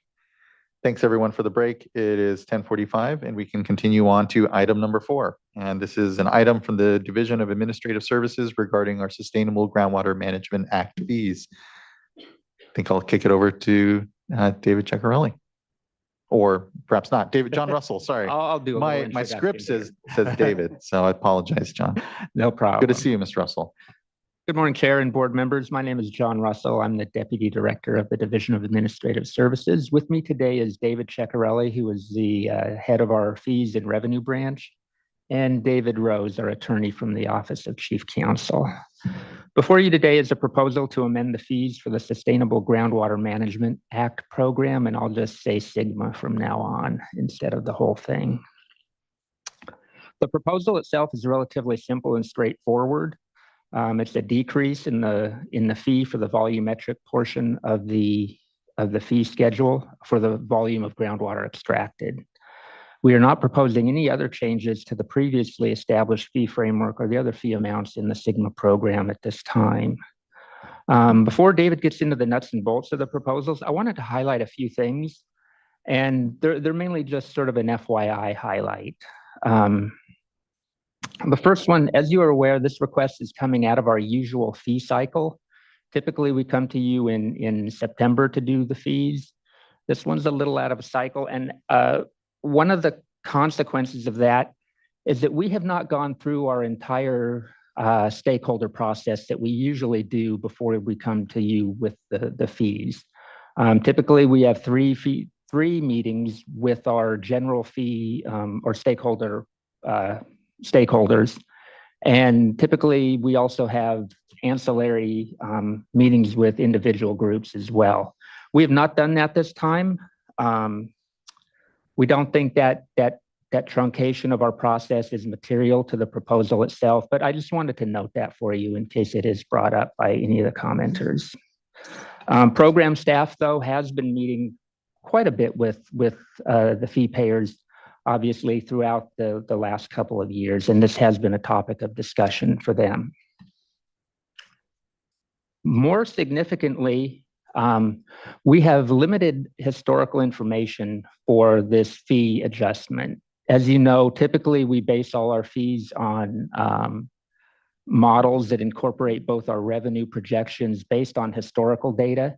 Since this is a fairly new program and no basins are in probation yet, we don't really have the data to support this. And that's, again, it's just a heads up that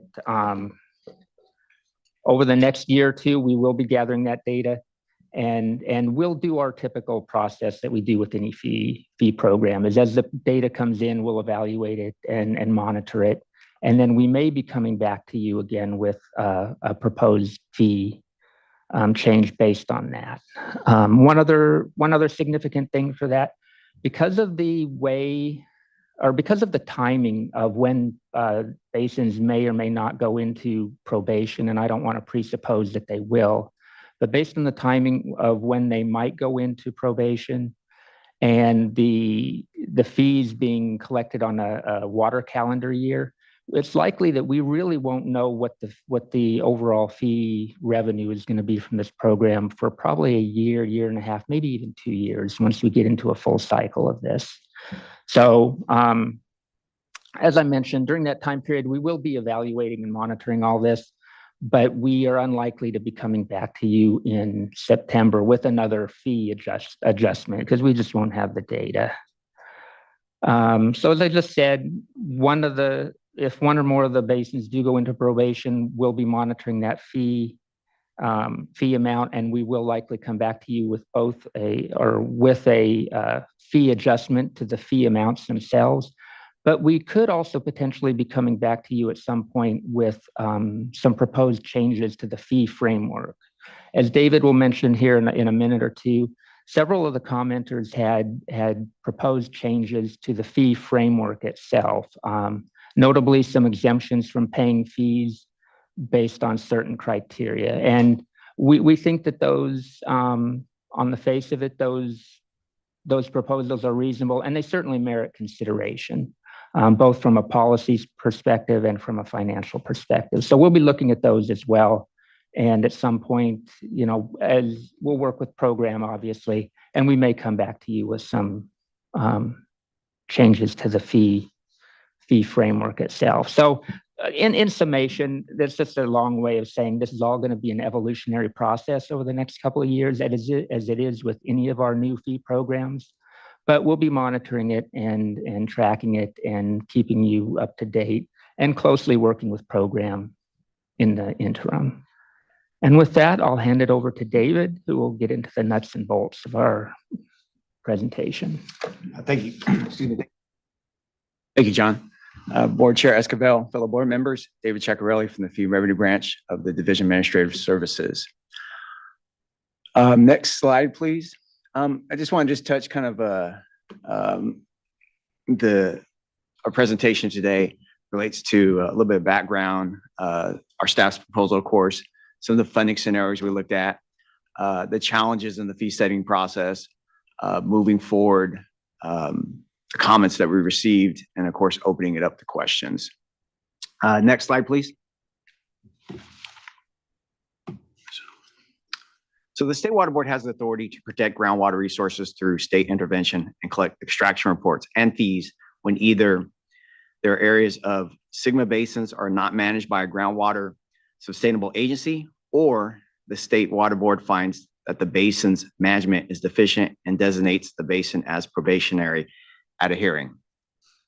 Currently, no basins have been declared probationary to date. The current SGMA fee schedule was adopted in 2017, and since then, there's been minor changes. Concerns, of course, over collection at the current fee rate arose after the California Department of Water Resources triggered specific basins to be considered for probationary status. Next slide, please.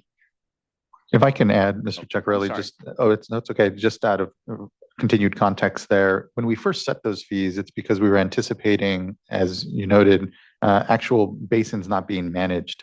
So the amount that we were setting at was really if we were going to have to go in as essentially a SGMA agency and manage a basin or part of a basin. So this is now the first time that we're really looking back at this now that we're in a different phase, if you will, of SGMA, where these the inadequate basins that are being brought to us, we're not looking to replace an agency. We're looking to accommodate what our work is on this side of it. So just for what it's worth. Thank you. Next slide, please. Staff proposal. So under our budgetary authority, which is authorized in the Budget Act, we identify that to support the SGMA program costs and expenditures, the required revenue is $5.5 million. And currently, the fee is $300 per well plus $40 per acre foot of groundwater extracted. I do want to mention that if there's no extractions, there's no fee. So inactive wells are not counted. Our proposed fee is we're not proposing to change the base fee, so it will remain the $300 per well, but we're looking at cutting the volumetric fee in half from $40 to $20 per acre foot of groundwater extracted. And then there are no changes proposed for any other elements of the SGMA extraction reporting fees. So just to recap, staff is proposing to adjust the per acre foot charge from $40 to $20. Next slide, please. So question is basically, and we've asked from the stakeholders, how do we come up with this funding scenario?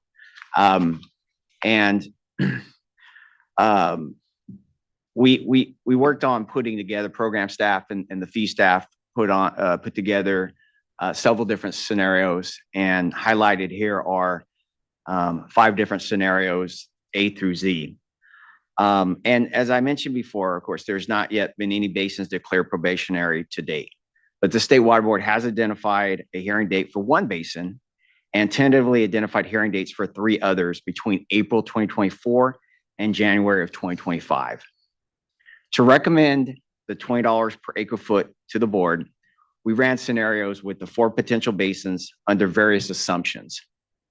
One being timing, when the board could put basins on probation. Two, approximate extraction volumes for each of the basins. Looking at possibly delays in reporting, and then also the possible delays in payments. We recognize that this is a new program, so it's hard to predict beforehand whether we'll see similar payment percentages as we do for some of our established fee programs here at the board. So a value was proposed that appears likely to raise sufficient revenue to cover the fee-funded work as directed by the legislature. And given the uncertainties around collections and how many basins may be put into a probational status and when, reporting requirements are assumed to begin 90 days after a board determination, and reporting is on a water year. The water year is from October 1st through September 30th. So based on the timing when a basin is put on probation, revenues are expected to be lower the first year since a basin may be reporting on a partial water year. Revenues in later years are expected to be higher than in the first year, since the basins would be reporting on a full water year, assuming basins remain on probation. So walking through some of these scenarios, when you look at scenario A, and this basically has one basin on probation, and recognizing that in fiscal year 25-26, because this is going to be based on a partial water year, we're looking to collect around 1.7 million. But as we drive that through a whole water year, we're projected to collect $5.5 million. And that's the driving number. That's the number that we're trying to hit to cover our program expenditures, 5.5 million. And as you look through the scenarios, what scenario B is that the first and second basins are put on probation. And I'm sorry, let me take a one step back here. When I look at scenario A, so scenario A is the first basins are put on probation and the rest fix issues or their hearings are delayed. So as you get into the out years, into years 26, 27, and 27, 28, again, this is just assuming one basin is on probation. On scenario B, this is basically showing that the first and second basins are put on probation. And so we definitely see in the second year and the out years that that we would be collecting more than our needed revenue. And I think that goes through with the multiple of the different scenarios. Scenario C is saying first four basins determine probationary on current hearing schedule. Scenario D is the second and fourth basins are put on probational, put on probation, which basically means that there would be no revenue in 25-26.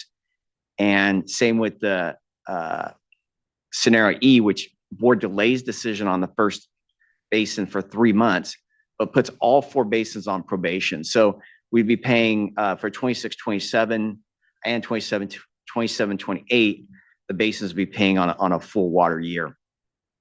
And we, as staff, we recognize as you look at these numbers, they start to creep up and they start to become higher than what we are authorized to spend. We do recognize in our numbers that we will need some type of reserve, and for uncertainties, of course, and economic uncertainties and so forth, and knowing that basis will be potentially coming in and out. We don't exactly know what that number is going to be right now, but as John mentioned, as we go through a year and a half and we start to collect the revenues, then we'll be looking at figuring out kind of that sweet spot of where we believe that the reserve should be. We also, as John mentioned, one way to, again, to help reduce this, of course, is once we start to get the basins in and we start seeing what the revenue stream looks like, that we have the opportunity to come back to the board and make adjustments in our fee structure. And, we've looked at kind of different options and different scenarios, of course, lowering the overall fee, potentially even having maybe a fee per basin, basically. And so we definitely would have to, again, run those options, work with the stakeholders through the stakeholder process. And again, kind of determine kind of, where we land on where the funding comes. But again, there's definitely a lot of uncertainties at this point, but we had to kind of run some assumptions to kind of to figure out where we land on these numbers. Next slide, please. So again, this brings me to the challenges, and it's just the challenges of figuring out where we may land on the fees. Sigma is a new program and different from their existing fee-funded programs, resulting in significant unknowns. Again, whether basins will be declared probationary and when, how long a basin may require state intervention, what the extraction levels are going to be, and the potential timing of reporting and fee payments. Next slide. So moving forward, revenue is deposited into the Water Rights Fund, but is only authorized for the Sigma work regarding state intervention. The fee unit staff will regularly monitor the Sigma fee revenue and any revenues reserves from prior collections as part of the annual review of the Water Rights Fund. We bring this up because it's important that we're not commingling the revenues with the Sigma program with the activities for the water rights program regulatory activities. And so staff is going to monitor it closely, and again, needing to separate it. We also have to report it to the Department of Finance on our water rights fund conditions, and and understand that Department of Finance understands that not all this revenue is coming from water rights activities, license and permits on that side of house, fees, and then also from the Sigma fee revenue. So we'll definitely continue those conversations with the Department of Finance on our reporting requirements. And then comments received.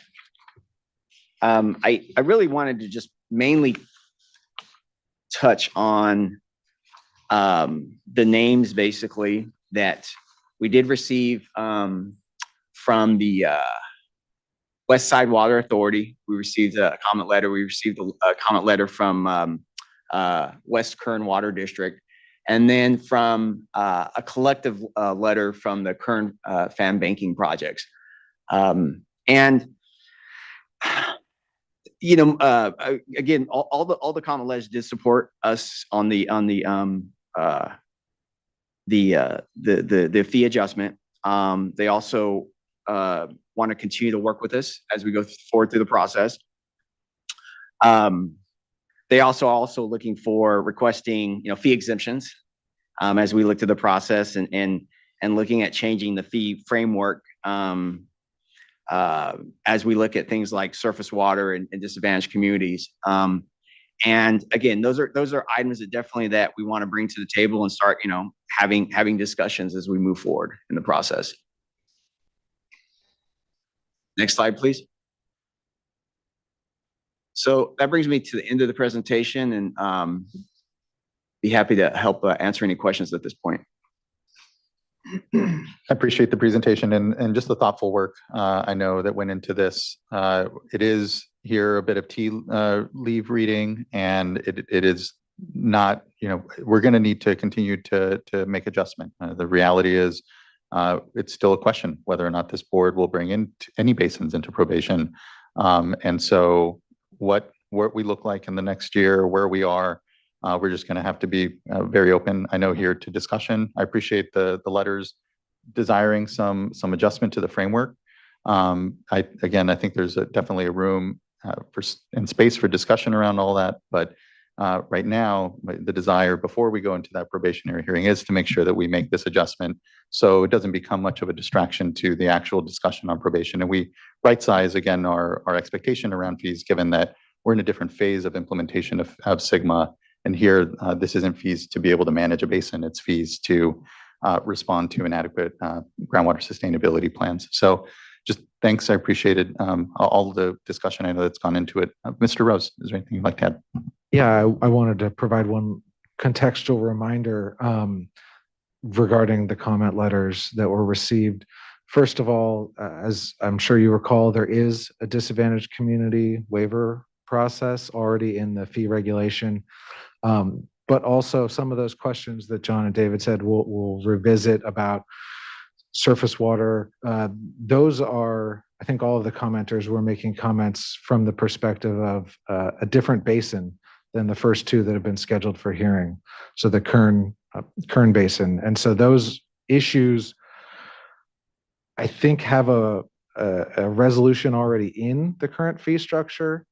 such that the fees would be applied to groundwater pumping as opposed to extraction of surface water that was put into underground storage. Even though there is, I think, something in place already to address that issue, I don't believe that that's an issue that's going to come up in either of the first two basins that have already been scheduled. So those conversations can occur through the fee stakeholder process or other SGMA-related processes and wouldn't be implicated right now. So I just wanted to flag that. And if you have further questions or after the commenters speak, we could discuss further if needed. Appreciate that flag, Mr. Rose, and believe we'll definitely have further comment and discussion on that. So thank you. Looking to Vice Chair. Well, first of all, I just want to thank you all for bringing this to us, because I think that this shows that we've been listening. These issues have come up at every meeting, every workshop we've had, and I agree it can be a bit of a distraction. But if you're down in those communities and concerned about probation, it becomes very real. And I think this shows that we've been taking this to heart. Provided a thoughtful, you're providing us with a thoughtful proposal, and we're being responsive. So thank you for that. And mainly also that we're doing this before the April hearing so that we can really be focused on the issues before us that'll be coming before us in April. So with respect to, I just had a couple of questions, and Mr. Rose, thank you for that clarification. I think that the letters that we received raised they're concerned, and we want these recharge projects to be incentivized. We don't want to disincentivize them. And so I'm glad to know that you're working through and communicating that as appropriate. One of the things that I think would be helpful, because I suspect that we're going to hear some comments on this, and we are going to continue to hear comments on this notion of, well, we went first, so we're shouldering the burden for others, or our basin is different and doesn't cost as much because we have other programs in place, or it's just not going to be as resource intensive. And when this comes up, I always try, in not very artfully, but to explain that we're a fee-based program and that we need to collect the fees to pay for the program, and it's not any one component of the program. However, as I think you all have said, you're very open, and so are we, as to different frameworks that would make things, more equitable. And I just want to make sure that, first of all, for you to describe more clearly what I just attempted to describe about how the fee program works. But then secondly, even if we may not do anything for a couple of years, we have the stakeholder process. And so this, starting with this budget year cycle, you will be providing the information like you just did at the fee stakeholder meetings, even if the recommendation is not to do anything just yet because we have to collect some fees and start the program.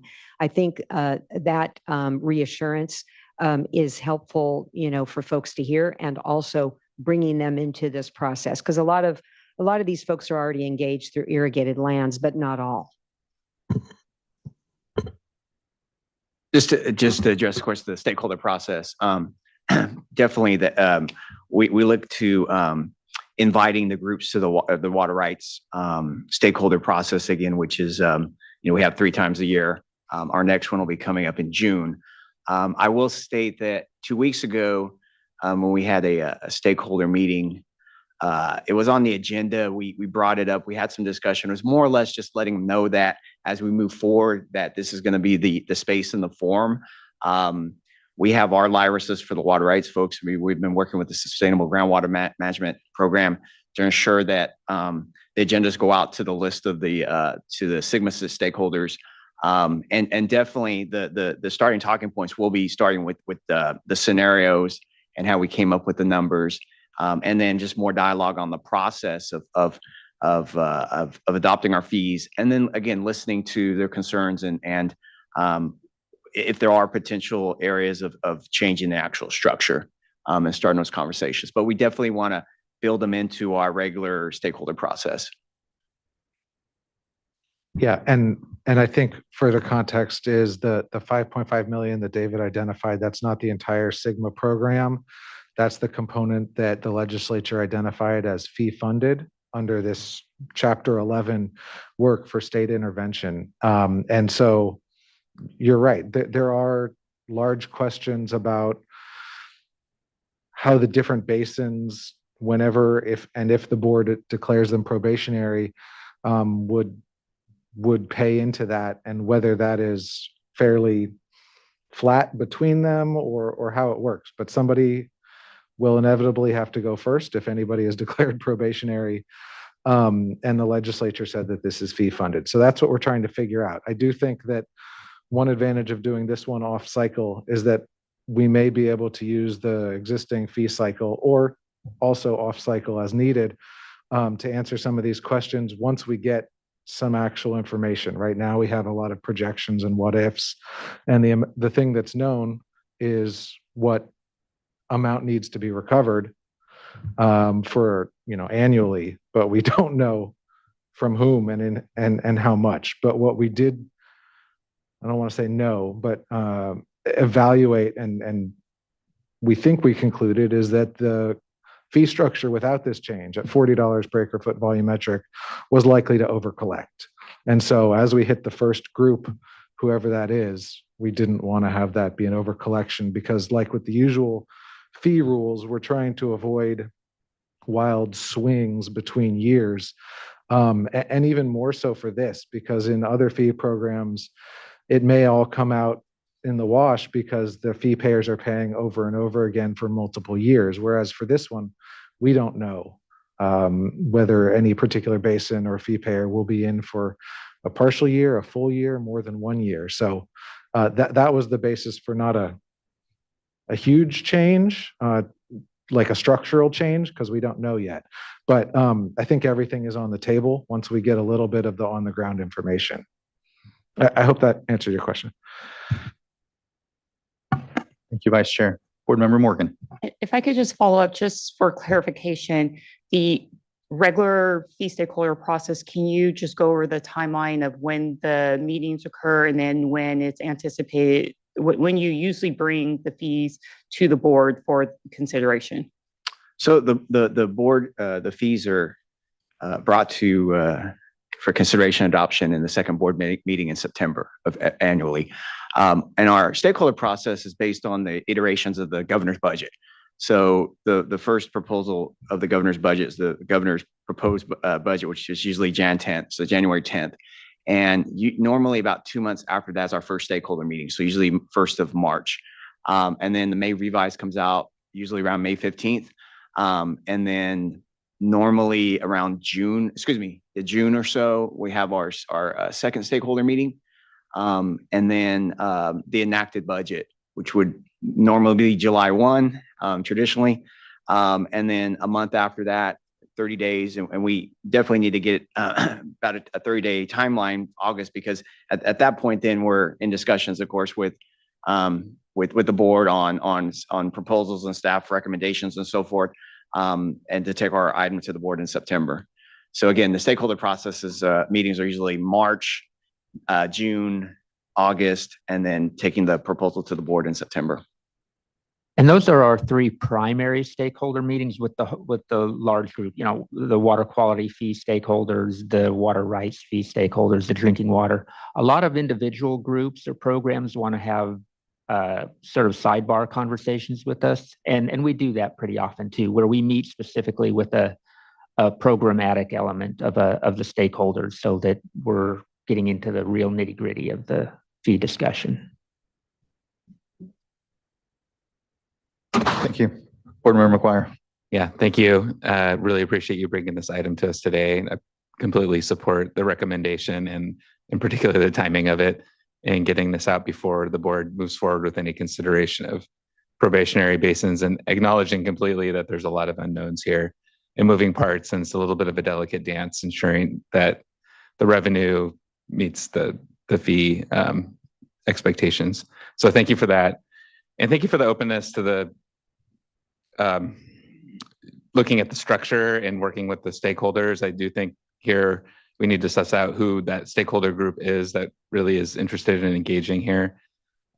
So your openness to meeting maybe in a separate discussion apart from the regular fee stakeholder process might be beneficial here as things kind of get off the ground in the near future. So thank you for that.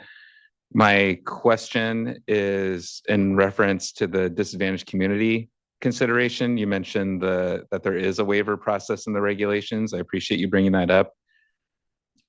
But it sounds like there's some confusion about that and who's eligible and how one might apply and when. So I don't know if you have all those answers today, but is that information available, and can we just be more clear and definite about how one might be considered for that kind of opportunity? Yeah, I can't be definite about who it applies to or any individual entity, whether they qualify or not, without knowing that. But in the existing regulations in section 1044, the process for a waiver is identified. It doesn't get into kind of a nuts and bolts, but really the intent, I think, is that somebody asks for a waiver, and if they meet the qualifications, either a low income resident, public school, which I think you probably recall was added in the last regulation cycle as well, or public water system or state small water system serving a disadvantaged community where the primary purpose is providing water for human consumption, cooking, and sanitation purposes. So if anybody thinks that they may be qualifying for that, or wants to know, or wants a change to what that is, which of course the board would decide, but staff level, we could answer the questions of whether we think that they qualify under that definition. They can reach out at any time. Of course, that only kicks in if their basin is declared probationary and the board doesn't adopt any exclusions for any groups or anything that would otherwise cover them. So the simplest answer is that the regulation specifies what I just said. And then part two is ask staff and we'll help them. Yeah, I hope that answers your question. Yeah, that does.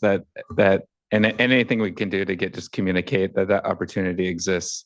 I know many of these communities have very tight budgets, have challenging rates, have to deal with lots of different competing demands for very limited revenues. So as they're trying to work through their budgeting cycle as well, the more that we can help explain to them what steps they might need to do, pass to be eligible for this, or to figure out if they even are, I think is going to be very helpful. So thank you. Will do. I mean, I think up until now it was somewhat hypothetical, and it still is as to which basins, if any, would be declared probationary. But out of the 6 that have made it into our process from Department of Water Resources, I think that now is definitely a window for somebody to reach out. And staff, there are a lot of staff who can answer those questions very specifically. Thank you, board member. Thank you, Mr. Rose. Not seeing any further discussion here at the dais. We do have a few commenters and probably a room for obviously more discussion thereafter. Here, I'd like to call up first Bob Gore, be followed by Cinnamon Cruz, be followed by Soren Nelson and Ricardo Ortega. No, now it should be. There we go. Now it is. Yeah, thank you, Mr. Gore. Good morning, still Bob Gore from the Gualco Group on behalf of Modesto Irrigation, Kings River entities, Kern County Water, and the California Association of Wine Grape Growers. The words of the chair and the vice chair are very well taken. As from staff, this has been a very continuing, collaborative, and positive program. The last fee pair session, Eric Ekdahl was masterful in his transparency and detail, and we should be well acquainted. I will say, personally, if somebody stands at this mic in the future and says they didn't know, they have no excuse. This has been a continuing and wonderful process. There are some concerns among the ad hoc rump group we've put together at Karen Mogus's urging to examine the whole irrigated lands program structure. The concerns are the reserve fund for the enforcement fee. How will that be put into place? Will it be too much? Who bears the burden? The typical concerns, but it will have to be addressed. Overall, and this is partially a DWR issue, the aggregate impact of the GSA fees along with ag lands fees, that's very much a concern because the GSA fees are unknown and won't be cheap. That's fairly obvious. And then Lastly, the idea of a fee, an enforcement fee structured per basin, per solution is an excellent one because it also coincides with the original obiter dicta from Governor Brown that Sigma was a local program and should be kept as such. And again, thank you. And thank you to those folks who are running the fee payer process. It's perfect. Thank you. Thank you, Mr. Gore. I appreciate that.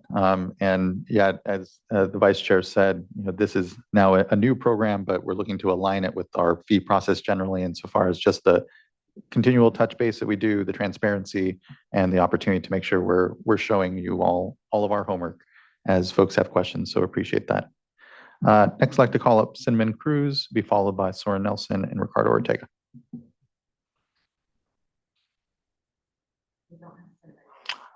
Okay.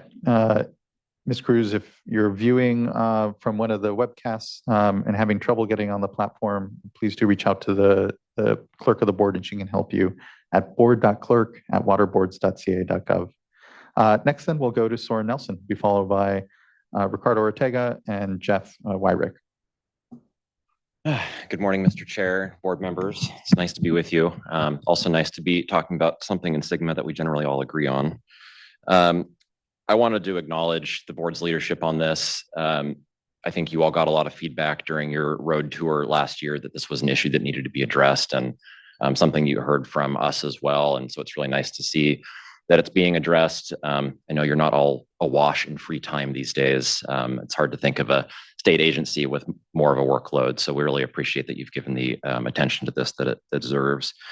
I think, as you know, Sigma creates some pretty significant economic challenges for the communities that are now experiencing its full implementation. And as state funding goes away, GSAs will continue to lean more heavily on their own fee authority. And so I think, as some other commenters have pointed to, the aggregate effect of that is going to be a challenge for some folks. And so getting this number right is going to be an iterative process. Know that this is just the first starting point, and we're probably going to be back here as we have better data to support updates to that. So appreciate that acknowledgement.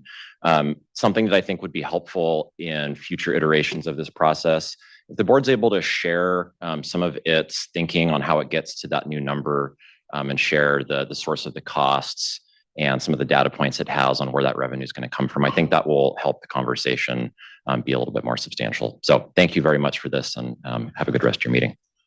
Thank you, Mr. Nelson. Appreciate the engagement and those comments and look forward to what I know is future discussion. Mr. Ortega.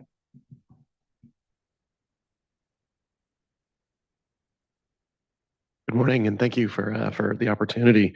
Ricardo Ortega, I'm the General Manager of the Grassland Water District and also the Grassland Groundwater Sustainability Agency within the Delta Mendota Subbasin.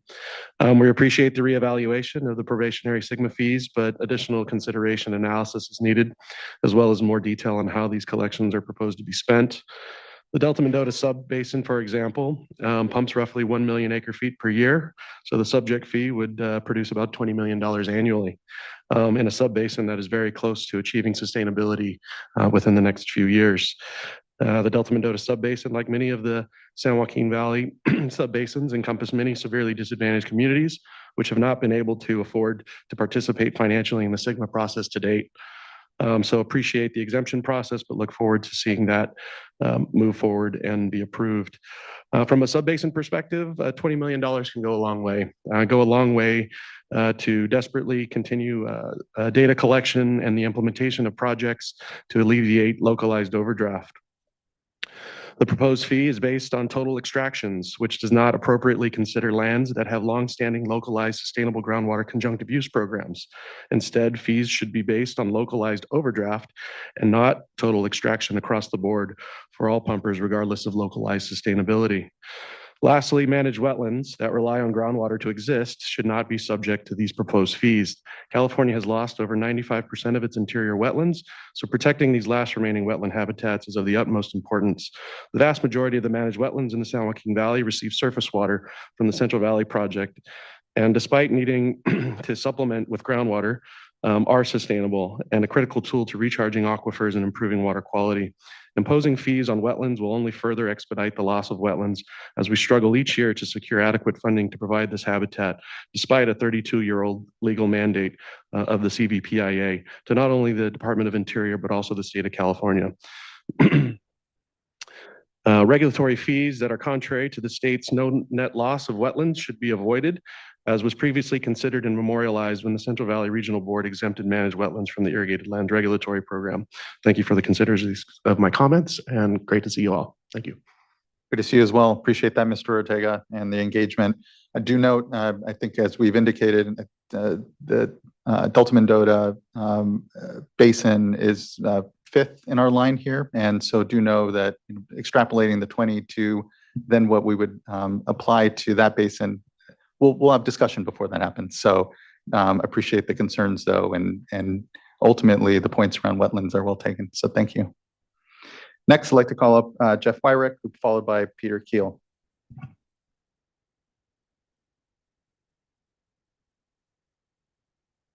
Hi, Jeff Wyrick. Can you hear me? We can, thank you. Hi, Chairman Esquivel and other board members. Thank you for letting me speak today. Joff Wyrick, president of the El Rico GSA in Tulare Lake and Henry Miller GSA down in Kern. One quick point that I didn't plan to speak on, there are two water banks in the Tulare Lake, so the issue of whether an extraction fee would apply is relevant, with the first one up for probation. That's just a quick aside. The Sigma fees are important in probation, and we completely understand the need for them, and they're in the enabling legislation. The original goal is to cover the actual costs as opposed to a tax. And the proposed fees, based on our annual reports turned in, we pump 500,000 to 600,000 acre feet a year, which would result in $10 to $12 million a year in fees, plus another ballpark million in well fees.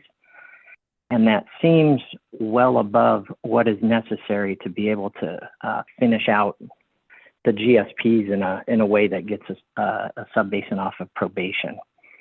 And I'm at a disadvantage. I don't have a budget in front of me, but I ran some quick numbers. And if there was 5 full-time employees dedicated to fixing a certain sub-basin, and just assuming that they had $200,000 a year in cost counting benefits and another $200,000 for a database to collect data, that comes out to roughly $1.2 million a year. And we'd be collecting 10 to 15 per year. So it seems far in excess of what would be necessary to actually get the GSP in shape, should we fall into probation. The fees then, with doing those multipliers, and it all depends on the budget, of course, but the multipliers would then allow a surplus if the fees were changed to $3 per acre foot and a well fee is $150. That would get it to roughly $2 million, $2.5 million a year. I would just like to request that be considered when the fees are in place, because that would leave an excess $9 to $10 million a year if the proposed fees came into play. And that's the extent of my comments, but thank you for letting me speak. Thank you for commenting. I appreciate those good comments, Mr. Wyrick, and look forward to what I know is going to be further discussion around all this. So thank you. Next, I'd like to call up Peter Keel, be followed by Morgan Campbell, and then Johnny Galley. Good morning, Chair, members of the board. My name is Peter Keel. I'm speaking on behalf of the Eastern Tule Groundwater Sustainability Agency, and also more broadly on a number of landowners and districts within some of these basins facing potential probationary designations. I did want to express my disappointment we didn't have more time to engage in a stakeholder process on these fees. The description of the normal process that Mr. Russell described is something that I think would have made this fee just more comprehensive and also more fair. I'd like to offer a couple suggestions. I know you feel pressed to adopt these fees before the April Tulare Lake hearing, but if you would consider, pulling it back to your next meeting or working in some flexibility now, I think it would make this better. Two suggestions are, first, regarding the $20 per acre foot fee, set that as a not to exceed amount and give the board the authority on an administrative basis at each probationary hearing to adjust that basin's per acre foot extraction cost. Because the statute directs the board to recover costs incurred, I think it provides some more refinement in real time to collect fees based on that basin's estimated production and therefore estimated revenue to match cost incurred. I think this is important because the first two basins coming up for hearing this year are at a greater risk of going under probation just due to timing. They have less time to submit GSP revisions before hearing. I think it's just a practical reality that there's going to be more stress, more difficulty for them to make the needed changes. Second, I also suggest that you revisit the well reporting fee. Many GSAs already have a well recreation program, in some cases with fees. So many GSAs already collect well information, have a database. Imposing an additional $300 fee is essentially a double tax for them. So building in an exception for wells within GSAs that already have that information, and that information is shared with the board, I think is both efficient and fair. That's all. Thank you very much.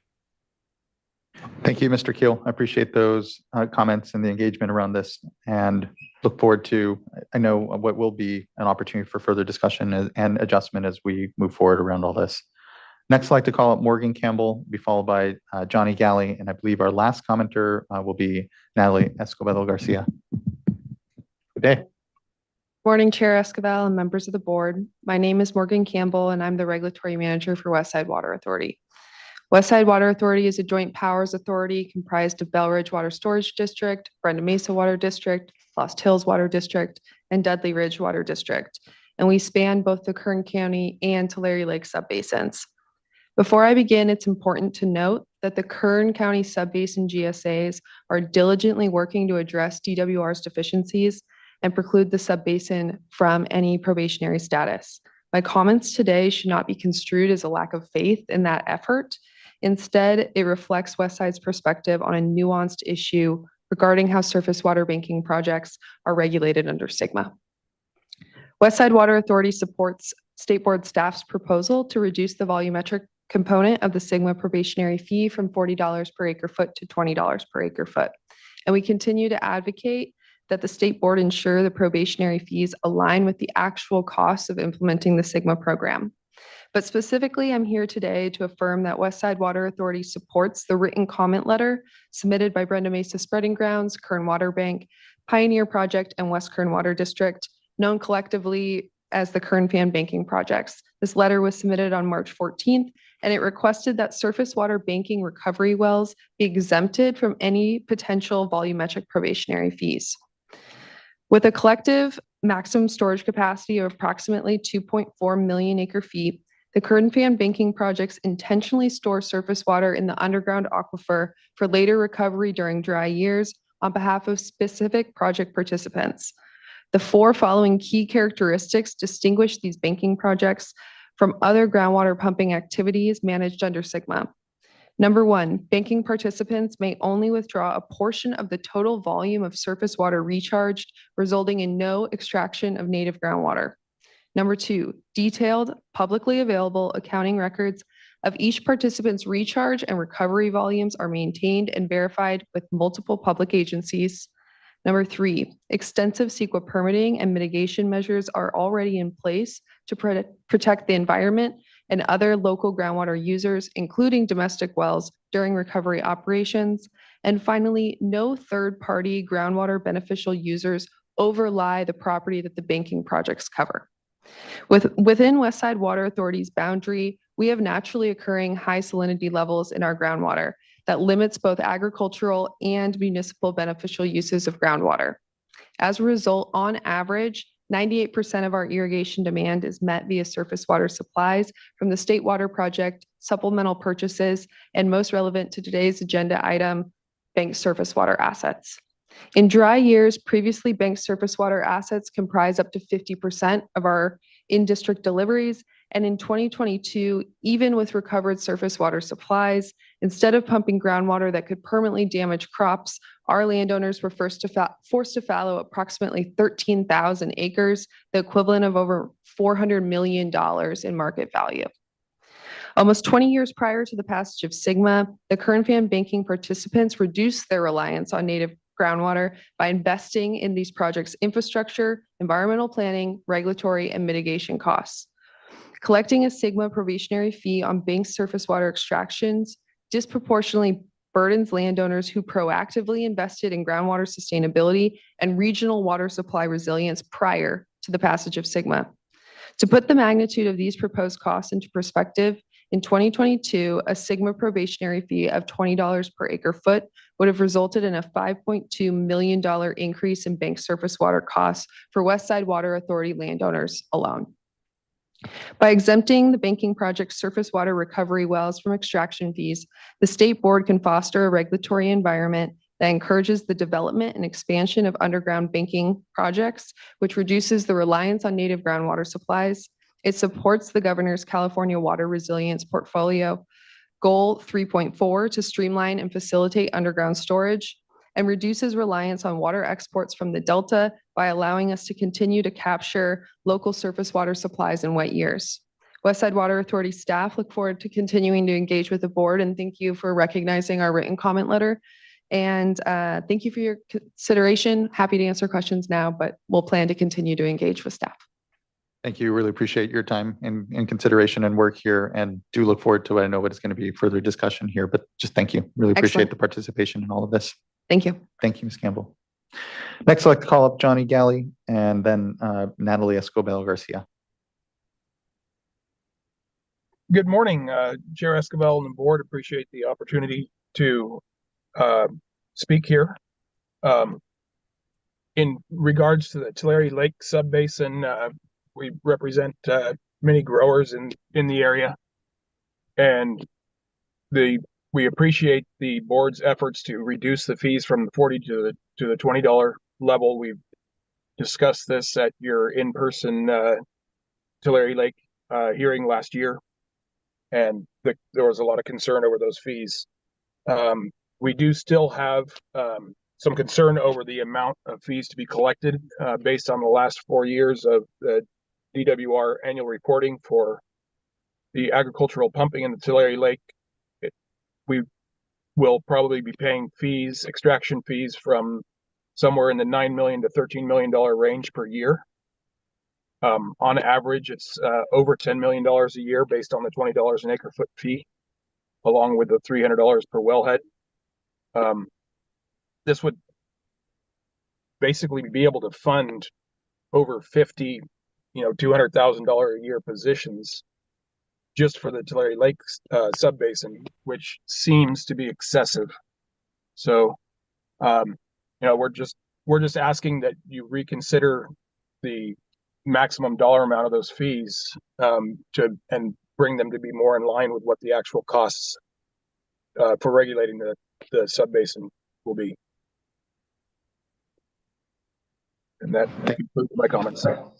Thank you, Mr. Galley. I appreciate those concerns. I think we might have some difference of opinion on how much we would actually then collect, but what we will have are actual numbers as we move into this, and know that we're not looking to over collect, and the opportunity to make sure we adjust is there. This is again our first best take as we're moving into what is a lot of unknown. But I appreciate your concern, and do know that as we move into, and again, this isn't at the actual probationary hearing, there's a determination there. But as we move into just the years ahead here, we will be keeping an eye on what's actually coming in, what's being collected, and ensure that it is not an over collection, and hear the concern truly from folks here. And just thanks for the engagement on this. Next, I'd like to call up Natalie Escobedo Garcia.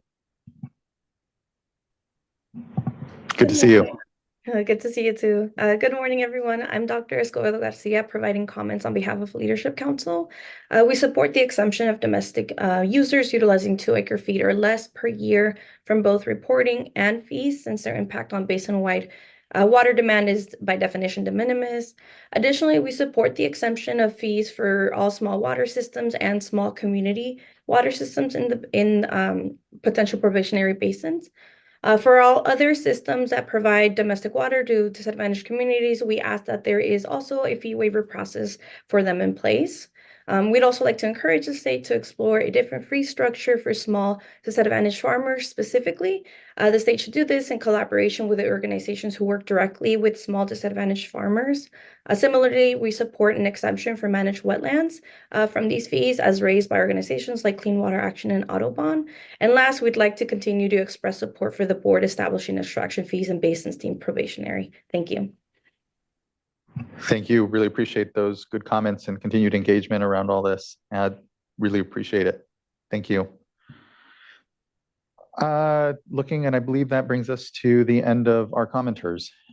Looking to our fellow board colleagues here, if there's further discussion, question from what we've heard. I appreciate the discussion I know we've had already here at the dais, and I know the considerations that we're all taking in here when we're figuring out how best to balance this fee request. Mr. Ceccarelli, please. And I'd just like to add one clarifying point. There was a typo in the resolution under the acronym SGMA. The acronym was spelled typed SMGA, and we have corrected it to SGMA. And that's in the final version that's under consideration by the board. Thank you. Thank you. Appreciate that adjustment. Almost perfect, Mr. Rose, almost perfect.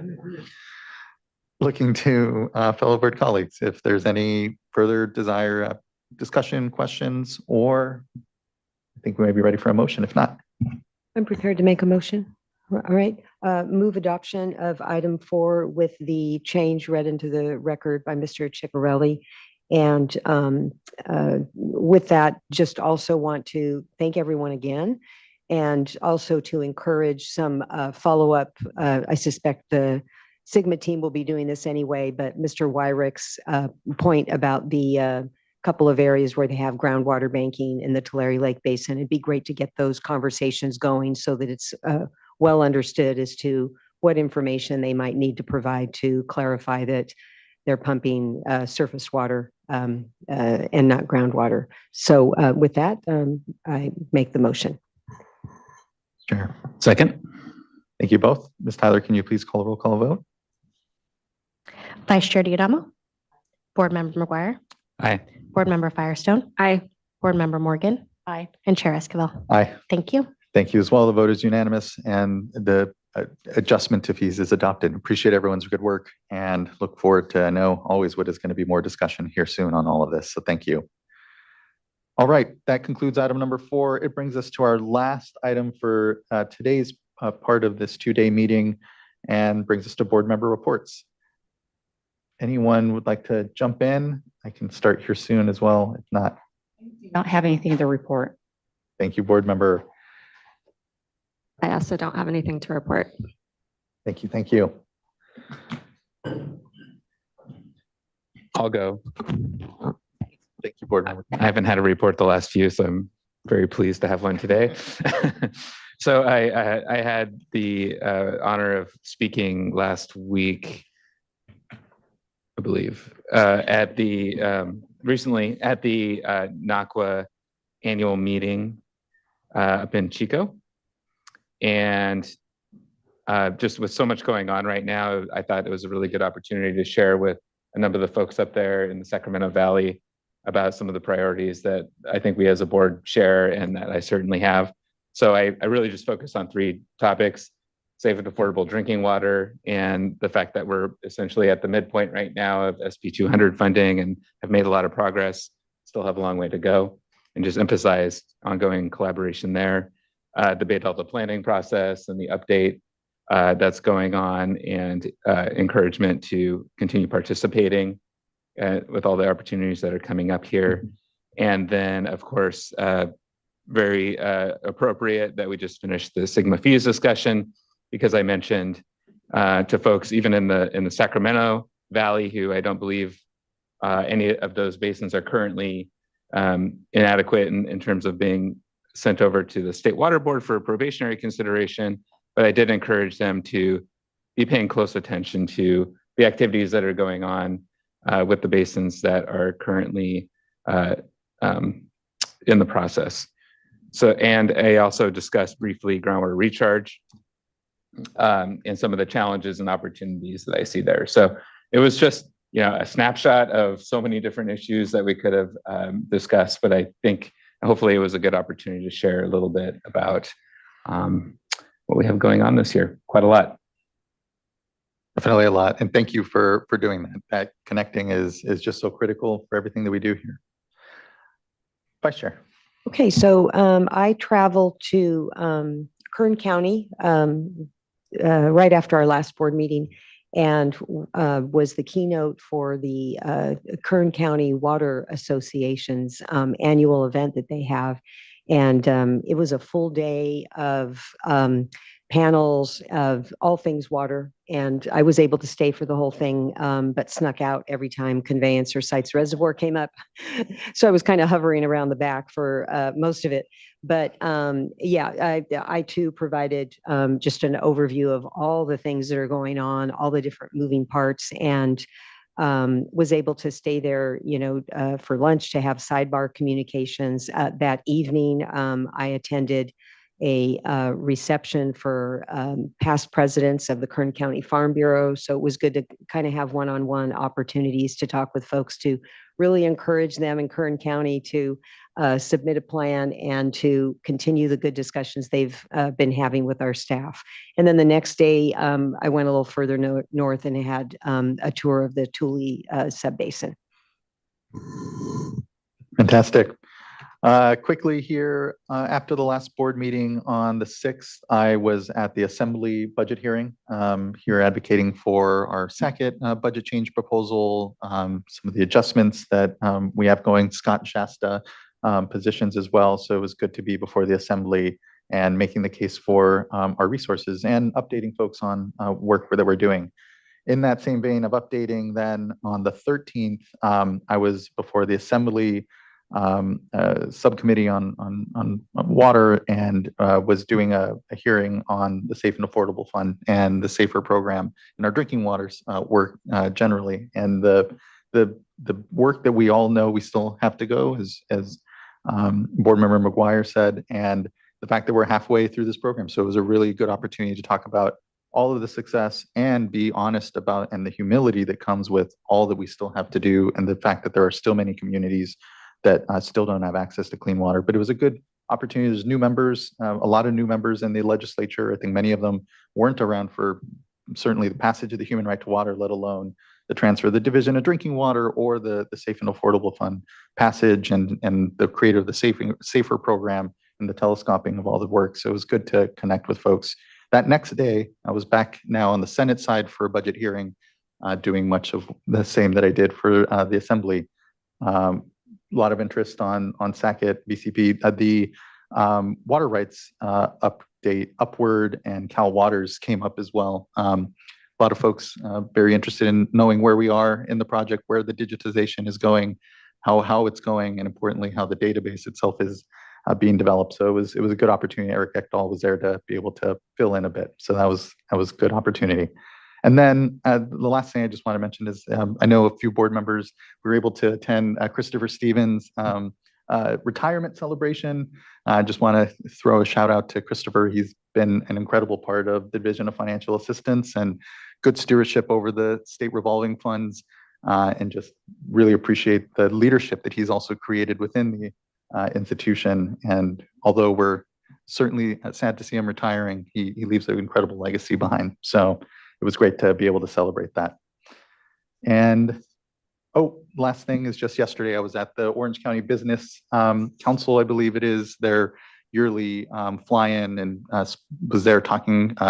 Christine Compton interviewed me on a kind of a fireside chat around just water policy, and was glad to be able to connect with folks there. Talked about conservation, the water supply strategy, the SACIT decision, try to touch as much as I could. So it was a good opportunity. All right, that wraps up board member reports. We don't have an executive director's report, so that wraps up our items for today. We will be in recess until tomorrow morning, where we'll continue on and have our workshop on making conservation as a way of life regulation. Look forward to seeing everyone tomorrow morning at that. Until then, have a good rest of your day, and we are in recess until tomorrow morning at 9 a.m. Thanks all.